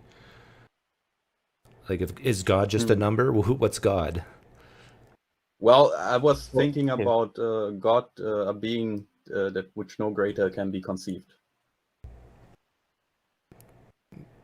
Like basically Anselm of Canterbury's argument. I'm conceiving a really bad God right now. That's badder than any other God. I mean. Well, his argument is if he's in your mind, then he somehow needs to be real, and I wanted to connect it with the metaphysical existence of numbers. I see. For like being more probable that there is a God, like some kind of deity. But it looks like numbers can even exist without a divinity. So, well, maybe we should leave it there. We'll leave it there. I'll think about it. Just to address the second claim, to maybe give you a different perspective on the ontological argument as well. I mean, do you think that it's possible to imagine something having a property of existence without that thing existing? Yeah, like it is possible, and I know that Anselm of Canterbury makes some kind of he mixes more layers of whatever he's thinking. That's why you get some contradictions. I know his argument is flawed, but I think I was thinking also about Gödel, because he put it into a mathematical formula, and basically all the from what I have read, they said that if you accept the premise, then the argument is valid. So the Gödelian proof is more to do with formalism in logic than anything else. So it's probably not worth going down that avenue. Okay. Yeah, I studied a little bit of logic, but that what Gödel formulated there is beyond me. James, my co-host of Bad Apologetics, did a very good explanation of some of the problems he sees with it in our 150 plus arguments against God episode, and I think it's timestamped in there somewhere if you're interested in seeing a different point of view on that. And I think Alex Malpass has a blog post on it as well. Yeah, can you link me to it, or what was the channel's name? My channel is Digital Gnosis. And it's in the Bad Apologetics playlist. Yeah, and you can link it in either the live stream chat or right here. Well, someone removed me as a moderator, so. Oh, yeah, I cleaned house. I removed everybody the other day, like months ago. Yeah, I know it wasn't personal. Don't worry. Yeah. Yeah. Okay, give me a second. Now I'm back in the YouTube chat. Well, you can post it there or here. Oh no, I have access to it. Type something in the live stream chat, Nathan, and then I'll make it so you can put it in. That's what she said. I had to come back to the cabin time.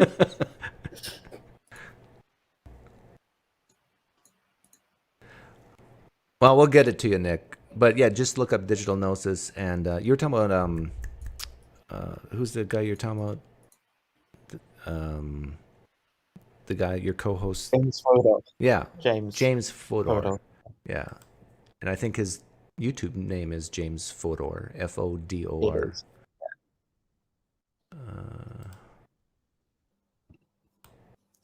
But yeah, just in terms of basically, particularly the Anselm type ontological argument, right? The problem there is going to be Anselm's sort of idea of if something exists in the understanding, then it has some kind of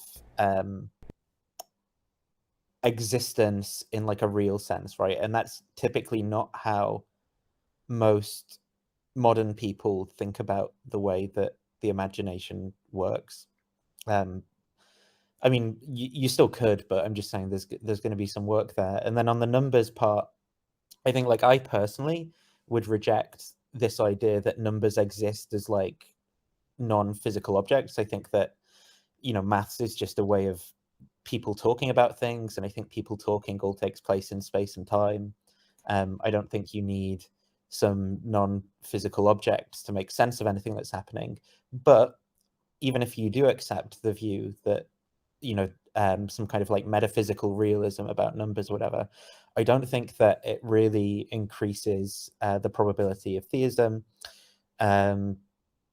because in that kind of like space of ideas, there's so basically what you've ruled out is you've ruled out all the non-realist interpretations, right, of mathematics in terms of metaphysics. But in that space, there's also a lot of theism hypotheses, right? So there's a lot of like theisms that are nominalistic, or a lot of theisms that even take my view of mathematics, or theisms that have like constructivist views. So you've ruled all of those views out, and you've ruled like the atheism versions of those out, and you're just now left with a probability space that contains like the same ratio of atheistic and theistic theories, realist theories of mathematics, but they're just in the same ratio. You've not raised it's not like you've got like extra in favor of theism now, is the way I think about that claim. I see. Well, should have studied philosophy too. No, I got into it because, of course, once you study theology, you're confronted with it, and I was reading a little bit of Plato, and I was like, hey, it's numbers. Let's be honest, you got into philosophy because your girlfriend left you. No. Okay, guys, thank you both. Nathan, get back to your pizza. Thank you. Nick, thanks for calling in. Thank you, Nathan. Ciao. See ya. Bye. Okay, room's empty. Let's try to get a theist in here first. If we can't, then we'll just close the stream. If we can. And the theist, I know what you're thinking. In fact, let's see how many theists we have in here now. But I know what you're thinking. You really don't know what to say. You're a little bit nervous. You don't want to kind of say the wrong thing. But I'll be your advocate. I will be on your side if you're unsure. I'll help clarify things.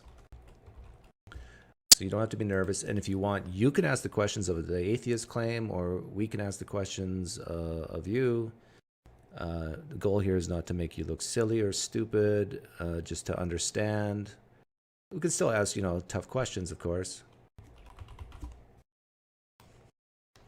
But it's all in good intent.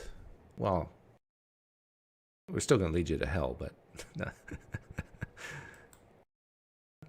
it's a joke.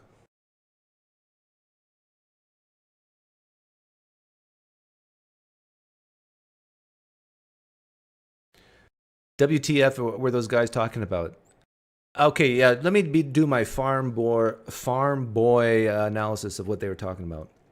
There's this idea that, hey, we can think of numbers. These numbers exist, at least in our minds.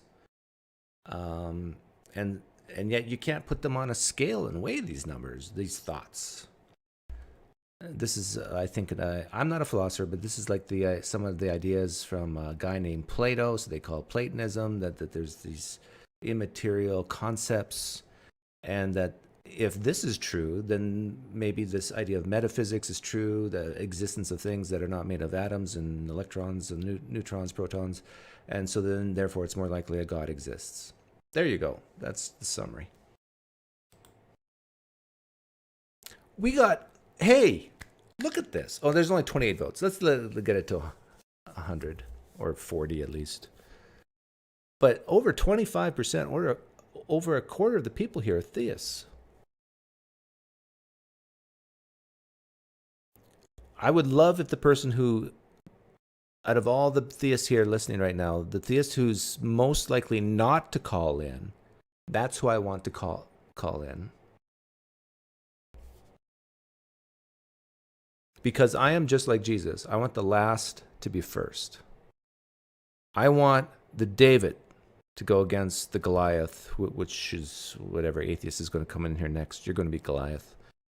I want you to pick up your slingshot and metaphorically throw it and obey 1 Peter 3:15. If you're a Muslim, represent Allah. If you're a Jew, represent Yahweh. If you're a Hindu, represent Ganesh, whatever. Okay, we're down to we're still at 23% theists. Now, don't be an atheist and say you're a theist just to make me feel good, because that would be a sin.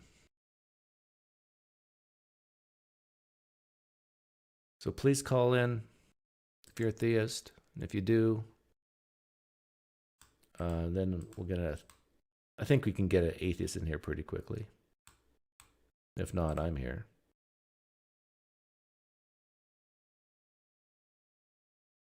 Actually, let's put that back up.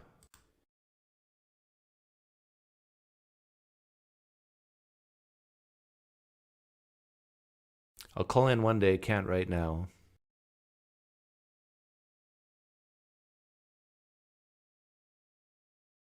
I'll hold you to it. Mike B, you can call in. Atheism and naturalism cannot account for consciousness.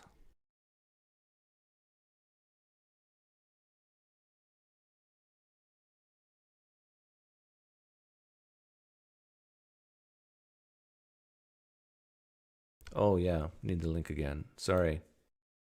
Thank you. Link's pinned. You couldn't see it when there's a poll up. But yeah, call in. Mike, if you want to call in and make that your claim, that's a good one. That's a good claim to explore. Although it's a negative claim, I prefer positive claims. So the positive claim would be God can account for consciousness. Right? Wouldn't that be the positive claim?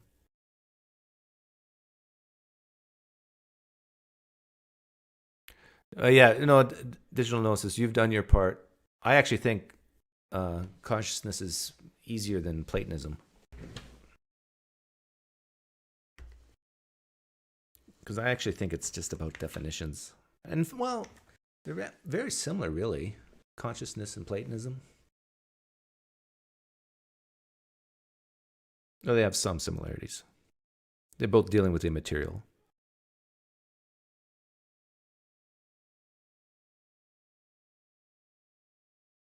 But there's many ways to go about consciousness. One, depending on how you define it, you could just say it doesn't exist.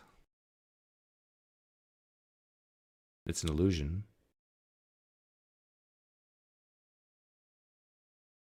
Another way you can go about it to say it's an emergent property of the material. Just like your stomach does digestion, your brain does consciousness. It's another way you can explain it. But you said account for. See, that language of account for, I think it's just another way of saying best explains. But if you do say account for means best explains, how does where's the evidence that we can have consciousness outside of the material? And then the Christian will talk about probably near-death experiences, which I think you're in very shaky ground there.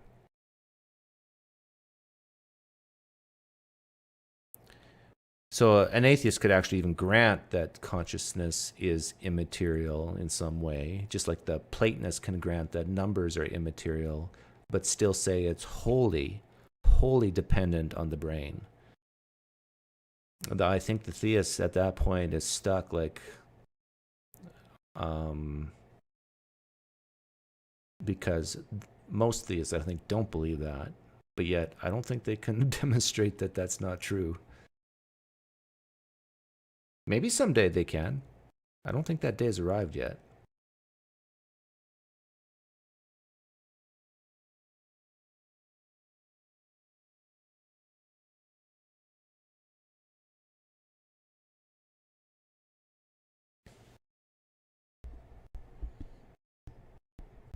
But another thing is, if the claim is you can't count for consciousness as an atheist or as a naturalist, more specifically, I would say you can't account for God's nature. So maybe some things don't need accounting for. Like, how can you account for God's nature? Why is God's nature the way it is? Mike B. Why God? Why his nature? It just is, right? It's a bit of a cop-out just to say it's just necessary. But an idealist of some... Can you have naturalist idealists? No. I don't know. I'm not a philosopher. Nathan, can you have a naturalist who's also an idealist? I guess it would be like a computer simulation type naturalist. No, that's impossible. You can't have that.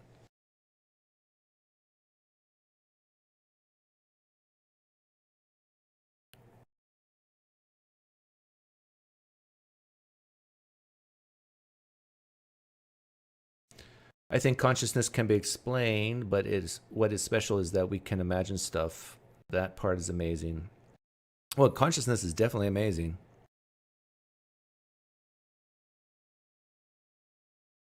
I've seen some neuroscientists describe consciousness as basically pain and pleasure receptors in your brain, that certain neurons, certain parts of your brain light up when you think consciously about something, and it gives you pleasure or it gives you pain. You would say no, but lots of idealists say they are naturalists as a rhetorical move. Oh, interesting. So my question wasn't that stupid.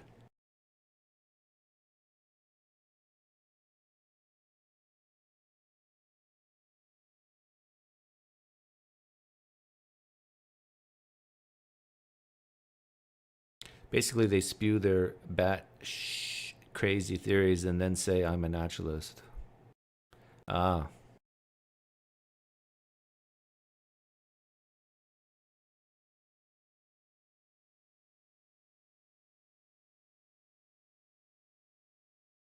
I can make a claim and hope a theist hops in. I'll give a naturalistic explanation for the New Testament. There was a man named Jesus who was part of the Essene movement, which was a sect of Judaism that was more pacifistic, more submissive. And Jesus came from that sect, had a following. Over time, people just became in love with him and his teachings. He may or may not thought he was God, but he died. And his followers were saddened. How could this be? This great man, and he was brutally killed. And so some of them might have the thought in their head that he was something special. And therefore, how could he have died if he was this Messiah? And so a story developed that he was risen from the dead. A story based on their ideas of resurrection, and maybe one, two, or three of them had visions separately, but that 80% of the Gospels, what you read in them,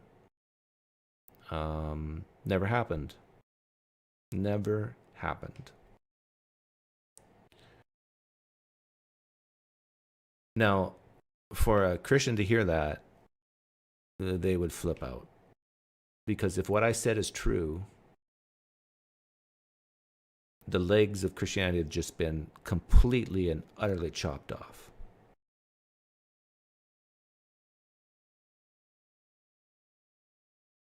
Was there a real guy named Paul? Probably. Was there a real guy named Peter even? Yeah. But was there really 12 disciples?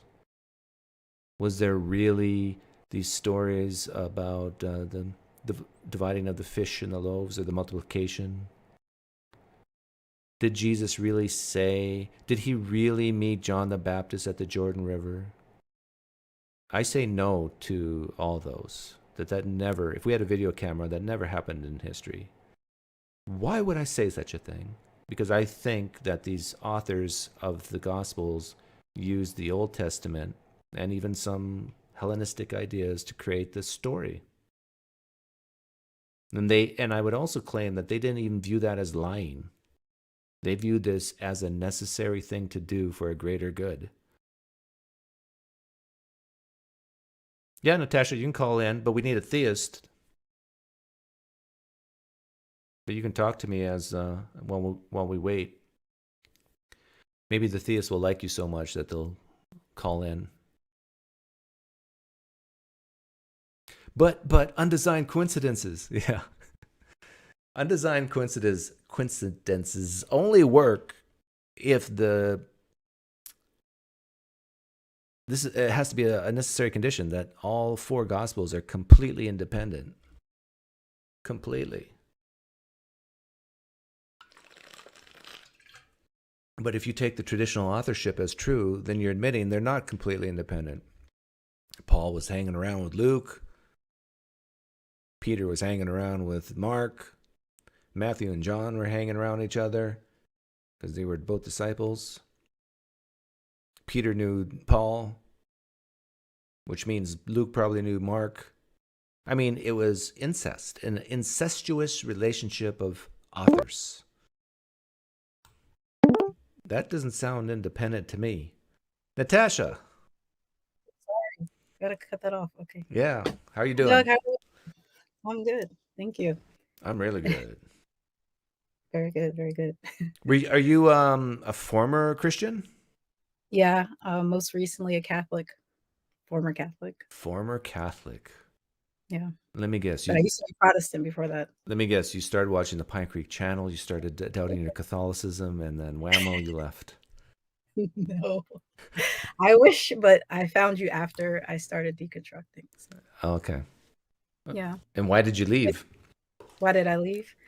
It's a little bit of a mixture of what I wanted to call in about, because I know that kind of in the atheist community, there's a strong emphasis against having emotional reasons for leaving. But I think that I had both emotional and rational reasons for leaving.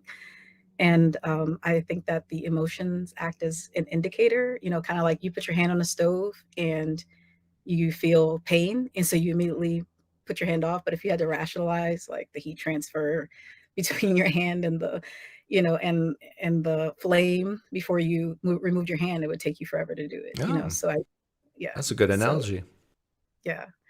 Do you want to say what the emotional thing was?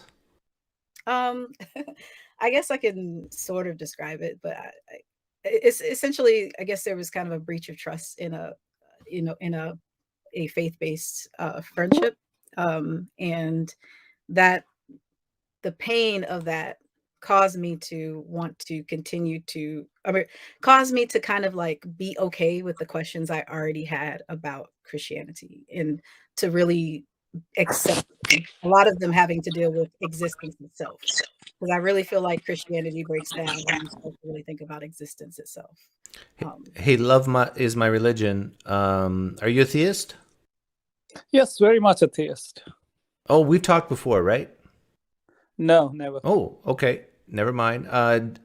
Well, you have Natasha here are you call yourself an atheist now? I guess a naturalist more than anything, but I'm an atheist. So. Did you want to make a claim? Love is my, what is it? My religion? Yeah, love is my religion, yeah. Basically, what I say about atheist is an atheist is an A-grade theist, for he is reaching for the God within. Oh, okay. Yeah, I wouldn't disagree with that. I mean, the God within is basically your own self-interest, your desires. Is that what you're saying? Basically, yeah. And you're right here in that sense.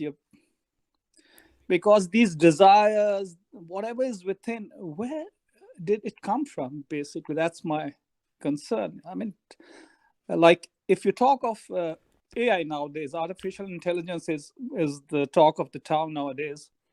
Now, if you look at artificial intelligence. Before we get into our artificial intelligence, maybe we should make a very specific claim that we can talk about. Yeah. Go ahead, please. Could you pick a desire that you're saying that we have inside of us that you would relate to some type of deity or something that we're worshiping within ourselves?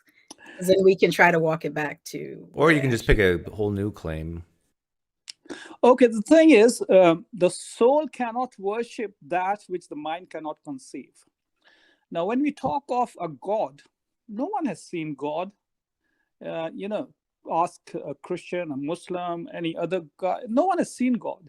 So basically what we have to do is we do then have to rely on people or someone who brings us closer to that God which no one has seen. So that's why I say the soul cannot worship that which the mind cannot conceive. Like the Christians. Okay, what is that? Can you restate that in a way that I can understand? Our soul, if we break body and soul and spirit, if we believe in that, then our soul cannot worship that which the mind cannot conceive. So, okay, I don't believe a soul exists. So, so maybe we should make a claim that you can make the claim that a soul exists.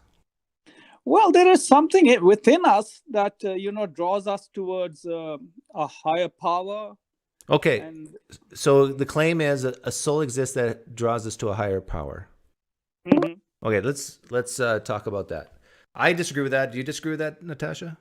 Yes. Okay, so Well, actually, I have a clarifying question. okay, go ahead. Do you believe that the soul is something spiritual, meaning not material, or do you believe that the soul is something that is material? That is a combination of both. It's because soul by itself has without a body means nothing. Okay. I partially agree with that in the sense that kind of in the Epicurean sense that your psyche, which is kind of the combination of all of your psychological profile that's really related to your neuronal patterns, could be conceived as a soul. But I don't believe in anything that's immaterial. Well, I wouldn't even define it. even if we're unsure about the soul part, you said that a soul. The claim is a soul is something that cries out to God, or searches for God, or something like that. Something searches for something higher than for himself, for mankind at large, and something which makes him to do good stuff. Well, initially you said God. Now it's something higher. That could be like a good basketball game. You see, the thing is higher than physical nature. That's what I'm trying to say. Okay. What happens is even an atheist does not believe in God, but does he believe in a higher power? Someone who's more intelligent than him. Yeah, I know people there's very, very few, but there are a few people out there who are more intelligent than me. I accept that. Okay, so what? How about you, Natasha? Is there anybody out there smarter than you? Oh, definitely. Yeah. And I do sometimes reach out to them for help. So you're right. I do search out for people that have more intelligence than me. But this is not what you're really getting at, though, right? Or are you trying to extrapolate from there? Yeah, that's what I'm going to do. Okay. Well, you see, take any ideology, whether it's let's talk of even a political party has an ideology, and they have a leader, and then if we are going to be joining that party, we have to be looking at their ideology. We have to be looking at the leader. We accept him or not accept him. That's another thing. Okay, we got the claim. The claim is that we have souls that search for something higher. Okay, yeah, let's state that. Yeah. Okay, that's the claim. Do you want to ask questions about that claim, Natasha, or to ask why he believes that and how he arrived at that? So you're saying we have souls that try to reach for something that is higher. We still haven't established, what is it that the soul is reaching for that is higher, because you gave several examples that are not all the same thing. Like, go ahead. Now, when I give you an example, a biblical example won't work for you, right? I mean, if you have some evidence of the biblical, go ahead. I'll let you know whether it does something for me or not. Probably not, but go ahead. You see, the thing is, if you were to read the Bible, you see that the second verse of Genesis, before that, the world existed. The universe existed, not the world, but the universe existed, and then we see that God goes into this process of creation.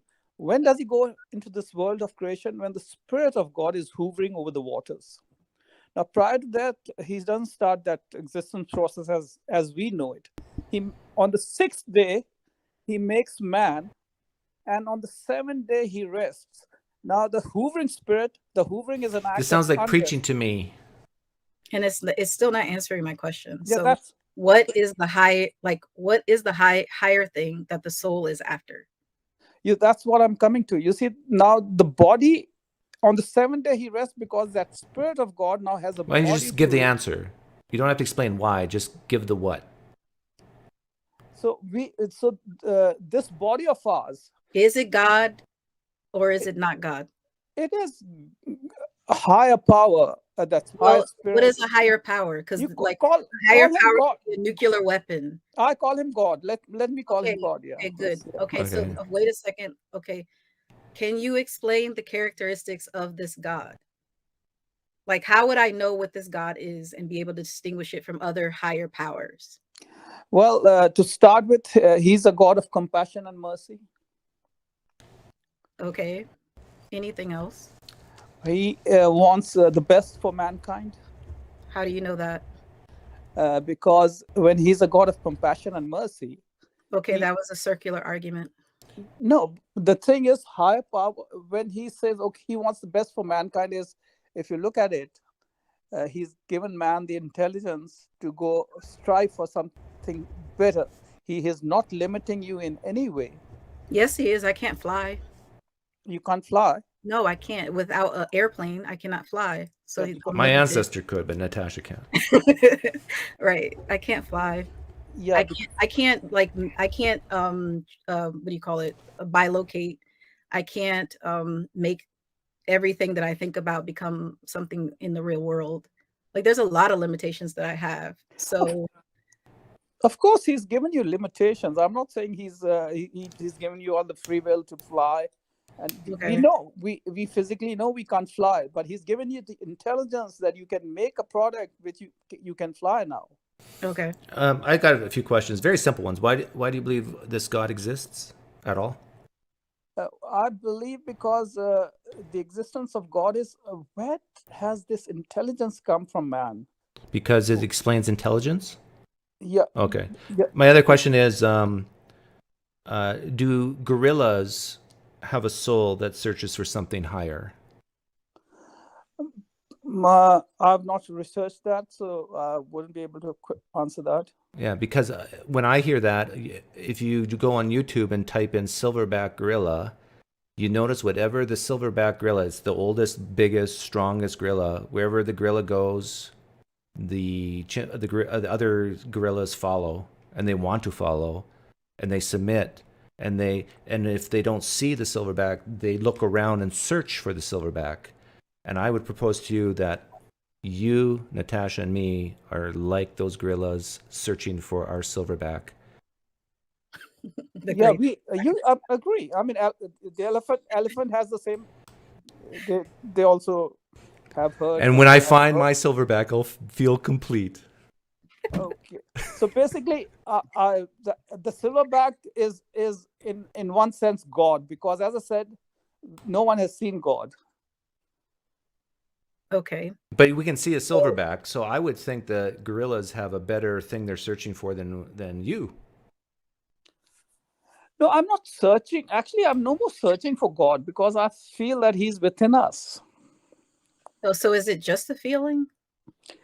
It's not. The feeling is there because what makes me do good? You know, when I want to do bad, there's something stopping me from doing good, right? There's something stopping you from doing bad and leading you to do something good. Yeah. And that's Could God. it be your own self-interest? No, it has nothing to do with my self-interest at times. Why do you say that? Because I have gone through situations where I know it was going to hurt me at the end of the day, and I still did it because it did benefit the other guy. But what if it hurt you in the short term, but it benefited you in the long term? No, I never looked at that benefit in the sense. What if it hurt you in the short term, but in the long term it benefited you? Because, for example, you were able to maintain a relationship with somebody that you might have just trashed and burned in the short term. You had to make a sacrifice so you could have a long-term relationship with that person, or something to that effect. Let me say it did benefit because it did give me a satisfaction that I did not take advantage of a situation. Okay, right? There you go. That could just be enough, right? Because the feelings and emotions that we experience inside of us are very strong motivators to do certain things. And not only that, but you also have the fact that we have laws and we have jails and stuff. So there's a lot of things that you won't do just simply because you don't want to end up in jail. You don't want to be embarrassed in front of your friends and your family. You don't want to lose money, things like that. So there are a lot of motivators within the physical universe, including the laws of physics themselves. I have a clarification question, because you said that God lives within us, right? Yep. Does he also live outside of us? Of course. Okay, so you're saying it's not just us. God is, if all humans on in the universe died, God would still exist. Of course. Okay, good. Now, and then I asked, why do you believe this God exists? You said because it explains intelligence. What would be you would say this is the best explanation for intelligence, consciousness, all that stuff? Is that right? Yeah, because you see, you said if all the humans die, God will still exist. But again, if humans die, then he's no more existing with us, for us, you know. Right. But you're saying he does exist outside of humankind, and it explains intelligence. What would be the second best explanation for intelligence other than God? Other than God, you mean if we discard God and then try to come up with an answer? You'll have to give me that answer. So we could have maybe imagine a list of explanations of why we're intelligent, why we have intelligence. At the top of your list, it would be God, right? Yes, it does. That intelligence has come from somewhere, and that somewhere I'm saying is God. You know. Okay, what would be another possibility we could put on the list? What would be in second place? God crossed the finish line first. What explanation would cross the finish line second? Please give me one. No, think about it. A good teacher just never gives the student the answer right away. Exactly. Let's hear your answer, Kavan. Well, let's No, just imagine. Like, I know it's hard to conceive. Let's ponder it for like 10 seconds. Like, Yeah. what possibly could explain intelligence other than God? Well, you see, of course, you can say if we do DNA decoding, then you can come up with another answer. Say, okay, it came through our DNA and all the other stuff, you know. So, but initially, who put it in? So, but yeah, intelligence could come from evolution, right? Yeah, evolution. Yeah, you're right. It did. In fact, it has come through evolution, and God is not against evolution. I don't know why people say, "Oh, it's evolution." They are not in conflict. I don't know why people take. I think that they're in conflict. Well, okay, but this is very interesting. If you believe in God because it explains intelligence, and also admit that evolution can explain intelligence, then is your reason for believing God really an explanation for intelligence? Yes, you see, the thing is, let's say you brought up evolution, right? Mm-hmm. Now, one of the key element of evolution is what is this? The survival of the fittest, right? Now, for survival of the fittest, instead of we having two eyes or even when I say we, it doesn't mean we human, even animals. Instead of having two eyes, we should have four eyes, two in the front and two in the back, because that would increase us chances of survival. But it might have not been attractive, and therefore people. It might not have been attractive for who? I dated a four-eyed girl once, and she was good looking. Either the female or the male in the species. I mean, that's why they're crabs that have these giant, one claw, because the females like it, but that claw does nothing. It actually makes it difficult for them to survive. So evolution is a dumb process. That's why I don't think that it goes well with an intelligent deity. Yeah. Sorry, I lost you for a minute because I had. Natasha said that evolution is actually a dumber process. So therefore, when you said that God and evolution work together, if we have this idea of this God being somewhat capable, you would think he wouldn't use evolution to do things. No, you see, it's not a dumber process. It's guided. You can have he has put evolution in place, but at the same time, as far as the design factor is concerned, he has kept that in his hand. Yeah. Well, tell that to the octopus that dies after coitus. But let's get to the fundamentals here. When I think Natasha asked you, why do you believe? No, I asked you, why do you believe God exists? You said because it explains intelligence, but you also said that evolution can explain intelligence. So let me ask you again, why do you believe God exists? You see, let's say the placement of a man's eyes, his nose, his lips, we see Natasha. She's such a beautiful lady, right? Mm-hmm. Now, right, if you look at it, who made us beautiful? You see, the placement of these things. I hate to tell you this, but there's ugly people existing in the world too. God doesn't love them, Doug. Are you saying God didn't make those people? Why do you think I'm not showing my face? Like, not everybody's as beautiful as me and Natasha. I mean, there's some really ugly people in the live stream chat right now. Are you saying that God didn't make them? Beautiful people, all beautiful people. Right. So basically, Don't lie, Natasha. No, I'm saying that for fun. But you see, the placement of an eyes, the nose, the lips, and everything. You just can't say it just came about evolution. There is some control factor somewhere. So you're saying God tinkered with evolution? Don't you think there's a control factor somewhere? Well, yeah, it's called the environment. Yeah. That's the control factor. It's called sexual selection. Okay, 2 eyes in the front, a nose, a beautiful lips, all that stuff. Yeah, but you know what? We have some of the worst eyes in the animal kingdom. Yeah, look at I'm wearing glasses. Like, you're all fuzzy. Natasha be all fuzzy without my glasses on. Yeah, it's a really bad design. And some eyes are far apart, some are close. God, you see, you are so much in denial. You're calling this design bad design? It is a bad design. Come on, Natasha. Ask people who know about you don't even have to ask. Just go on YouTube and just look up like the design of the eye, and you will see people explaining, scientists explaining why the way our eyes are designed. Hey, I got a good one for you. What's your first name, by the way? My name? Yeah. Jay. Jay. Okay. I went to Disneyland the other day, and to my surprise, there was a huge sewage plant right next to the rides. They just put it up. Did you know that? No, Jay, did you know they put up a sewage ride right next to the entertainment center there? A big sewage plant? No, I'm not sure. If that's true, what I just told you, would you say that the designers did a good job? Of course not. Guess where men put their thingy into a woman's thingy, and what also comes out are thingies. Our sewage plant is right next to our entertainment rides.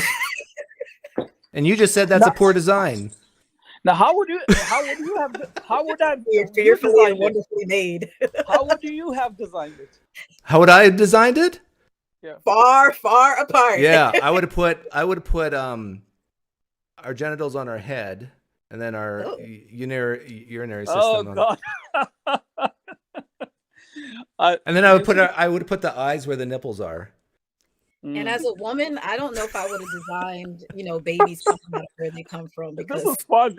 Half women died most of human existence trying to give birth to other humans. So I probably wouldn't have done that way either. But if you became convinced that the design is not as good as you think it is, would you believe in God any less?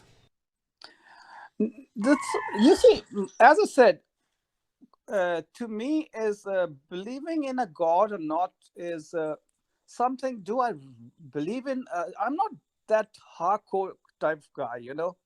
What I see is the good in human has to be extracted, and the best way to extract it is to believe in some higher power. Oh, you're giving a practical argument, really. What you're saying, correct me if I'm wrong, what I'm hearing you say is it gives the best outcomes to believe in God, so we should believe in God. Yes, we do. You see that now. Let me talk of the sense of sharing and caring, right? Now, what? I'm sorry. Can you say that again? Sharing and caring. Sense of sharing and caring. He has it on a T-shirt that he sells online for $19.95. You see, the sense of sharing and caring has been enhanced by the teachings of the gospel, teachings of Christ. So, and that has led the world to progress. Now, if that is coming from saying, okay, we believe in a God, I would promote it. Why would I not? Would you promote a God killing babies? Of course not. But you don't believe Jesus drowned babies? I don't believe that. Okay. Or You don't? Okay. Okay. Do Yeah, you go ahead, believe Andasha. Oh, I said, do you believe in the Trinity? I do believe in the Trinity, but I don't believe in all three being equal. Okay, that's interesting. May I ask why you don't believe that Jesus drowned babies? Because it's in the Bible. Well, I didn't read about it.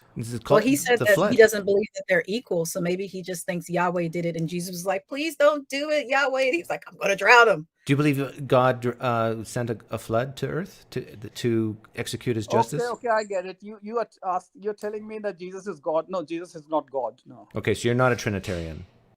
I am in that sense that I do believe you, as I was explaining you, that God put his spirit into that clay Adam, and then the clay part. Is Jesus God or not? No, Jesus is not God. He's not God. Okay, so you're not a Trinitarian. Okay, but you still believe that God the Father or Yahweh drowned the world or some parts of the world. I don't think a God of compassion and mercy would do that. Ah. Which Bible do you believe in? Again, I'm not stuck with you see, the Bible, the Quran, take any scripture, nothing has come from God in written form. It has been written by men. Okay. So you have your own like religion. Yeah, you can say that. I mean, I don't take I don't take the Bible or the Quran to be the inerrant word of God. No. So when you say God's merciful and full of compassion, you just feel that that's what God is, and so would you say then therefore it's true? Yeah, he's compassion, mercy is there. How do you know? What evidence do you have of that? Yeah, how do you know God's merciful and compassionate? Because that's what you read in the Bible. That's what you read in the Quran. You just said you don't accept the Bible. No, I did not say that I don't accept the Bible. Oh, you only accept the parts that happens to agree with you and your feelings. No, that jive. That jive. That jive? With what? What is your? That's racist. That jive. Jive turkey. Okay, so let me get this straight. You correct me if I'm wrong. You believe the parts of the Bible that are really lovey-dovey and the parts that kill babies you don't believe? Yeah, how can you have two contradictions? One says, God is full of compassion and mercy. We're trying to figure out. And the other is saying, oh no, So you can't take two together, Right. So either one is right and one is wrong, or maybe God's like us. Like, have you ever told a lie, Jay? Full of lies. So because maybe I'm lying here now. Because humans can do great things and also awful things. Maybe God's just like us. Yeah, you see, I wouldn't disagree to that. So God could drown babies. You see, the thing is that God, as I said, we have not seen God. Who knows who's God like, right? Well, we're trying to figure this out because we come from a background, Christianity, where what we know about God comes from the Bible. Okay. Mm-hmm. That's just kind of facts on the ground. People can say that they've had some kind of spiritual experience, whatever, but in the end, you could just call that feelings. What we know and what we're taught from our parents or whoever, it comes from the Bible. So if we, when we were Christians, said God is compassionate and loving, it's because it was in Exodus or something. It's not just because we had a feeling and then we just made up a God. So that's what we're trying to understand about how you've come to rationalize, who God is. Like, what is the standard that you're even judging the Bible and the Quran by? Because almost every religion gets their concept of their God or gods from some holy set of texts or some oral tradition that's been passed down to them. So what is your standard to evaluate all of those traditions? Again, I would use the Bible, but as I said, I don't take the Bible to be the inerrant word of God. Now, I just was reminded, you said, you might be following something because, it's against the law and all the other stuff, because out of fear. Now, the difference between the Old and the New Testament is that the first one teaches about law, and the second one teaches us to follow the law. Not With all because, due respect, I Yeah. can't listen to you talk about the Bible. Yeah, when we you all know keep this anyhow. Like you're picking and not. choosing. Yeah. Yeah. What we're more interested in is your main claim that God is loving and compassionate, and why you believe that. And your answer again in one sentence is what? is because he demonstrates that through Jesus. He demonstrates that through Jesus. Okay. What if I told you God is evil, vindictive, and bloodthirsty? Ask me why I believe that. Because you'll say it's in the Bible. I'll say because it's demonstrated through Jesus. And you are taking Jesus to be God here? I don't even have to. I can say Jesus is a representation of God, and so God is evil because he commanded the killing of women, children, animals. He's vindictive, he's a jealous God, and he's bloodthirsty, and that's why Jesus had to die on the cross, because he loves the aroma of burnt offerings and fleshy, bloody flesh. So I'm giving the exact same reason for my belief as you gave for yours. Now, which one of us is correct? Or maybe we're both wrong. Now, tell me, please, as far as I know, that as long as Jesus was on this earth, where does he demonstrate what you are saying? Where Jesus is evil? Yeah. Oh, he said, you should hate your mother, your father, and follow me. He had no care for planning, saving, thrift. He said, leave all your possessions, sell everything you have to the poor. He was seemed like he was against 401ks and good financial planning. He threatened people about that they shouldn't fear the one that can destroy the body, but can destroy the soul. In other words, he threatened people with hell. That goes in line with God, Jesus being evil, vindictive, and bloodthirsty, right? It's all a matter of understanding. First of, no, you got to understand. No, I'm going to explain it to you, please. The thing is, if you look at Jesus's ministry, he is addressing the Sanhedrin, and who had come with 600 laws to how to go after God. Now, law in the absence of enforcement has no power. Right. Right. So basically, Jesus is teaching us that, look, you do not follow the law because of this enforcement factor, but because of love for each other. Yeah, but sometimes that love means you kill people. Never does he say kill people. He said in Matthew 5:18, till heaven and earth pass, one jot or one tittle shall in no wise pass from the law. And the law stated that if a woman cheated on her husband, she should be stoned to death.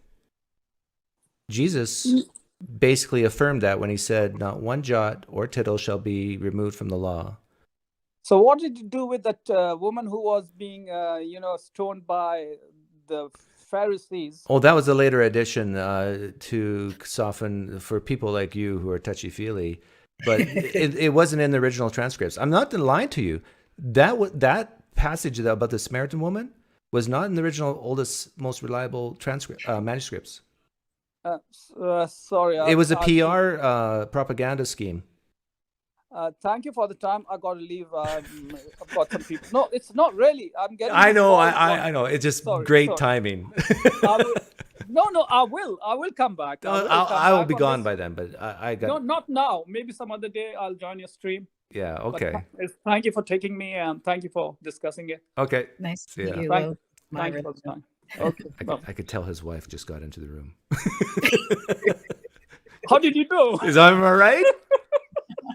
I'm right. I gotta shut up now, because my wife is a fundamentalist conservative Christian, and she won't like what I'm saying. Am I right about that too? He's still here, but he's okay. I better get rid of him before we overhear a fight between him and his wife. Yeah. Well, that was going to be a very difficult conversation to have anyway, because he is just picking and choosing what he wants to believe. Well, yeah, and plus he's like a progressive, wishy-washy, touchy-feely type Christian where you can't really. There's no concrete claim other than that's why I kept coming back with this compassion and mercy thing and how he knows this, and because he just wants to meander all about the garden. Mm-hmm. Yeah. But anyhow, I think how long have I been going? I've been going for at least 3 hours, right? Oh, 2.5. But anyhow, I should probably wrap it up. But anyhow, thanks for coming on, Natasha. It was fun. Yeah, it's fun. Thank you. See ya. I don't know how to sign out of this thing. I'll just close it. Yeah, just close it up. Let's get rid of that. I'll focus on the chat now for a little bit. If I can find it. There it is.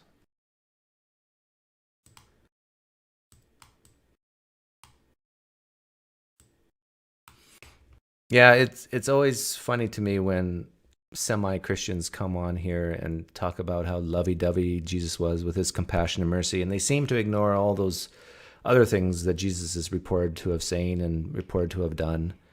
And he is not a Trinitarian, but still, I don't think he can. Like Jesus, even as a Unitarian, Jesus was a representation of who God is. Jesus said, when you look at me, you're looking at the Father. So even you can say Jesus is not the Father, not God, but he's still a portrait of who God is. So, yeah. And that portrait includes some real Old Testament atrocities, some real threats.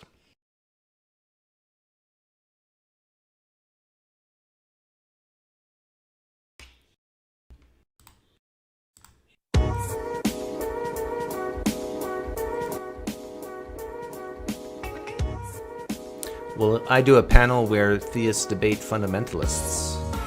Oh yeah, theist versus theist, that'd be fun. Some theist on theist action.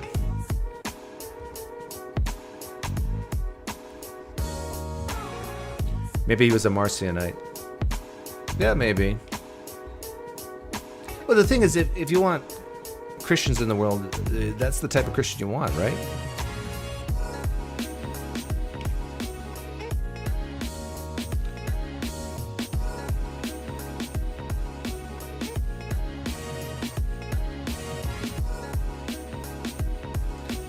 Oh, he wanted to talk about other things? Well, maybe encourage him to call back on Thursday. Today is poker day. If you've participated in the comment section or calling in, you're welcome to join us on poker. Email me.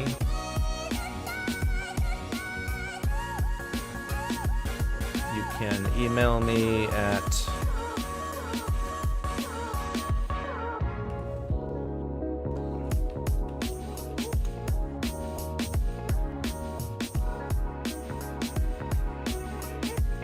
You're welcome, Sasha.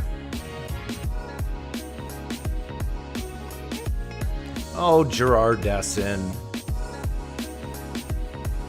You're referring to the very first thing I talked about. If you came late, I destroyed Tom Rabbit and his dilemma. Crushed him.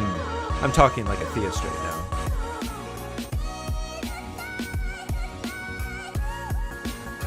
How poor would you make me, PineCreek, if I joined the poker game?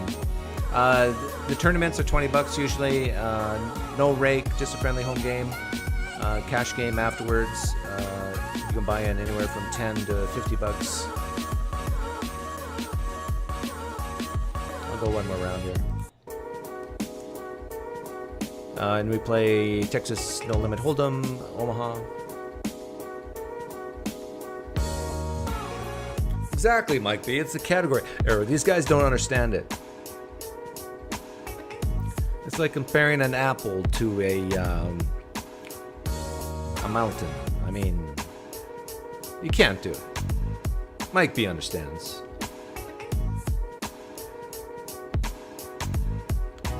These evil atheists just want to get Christians to admit Jesus was trans. And I say, you fooled them, and you do admit it with a smile on your face, but it's not transgender. It's trans from God the immaterial to God the material.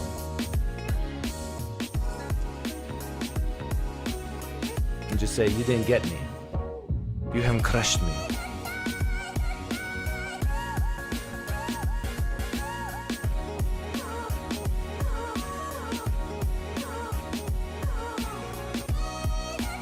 Oh yeah, you're in Europe? But like sucked for all this.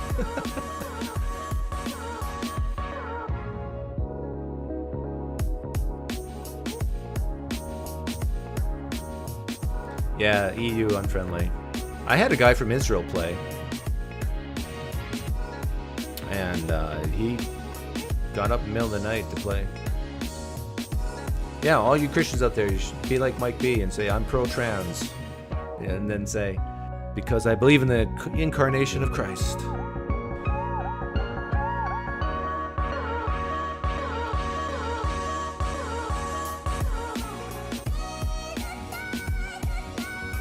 Ugh.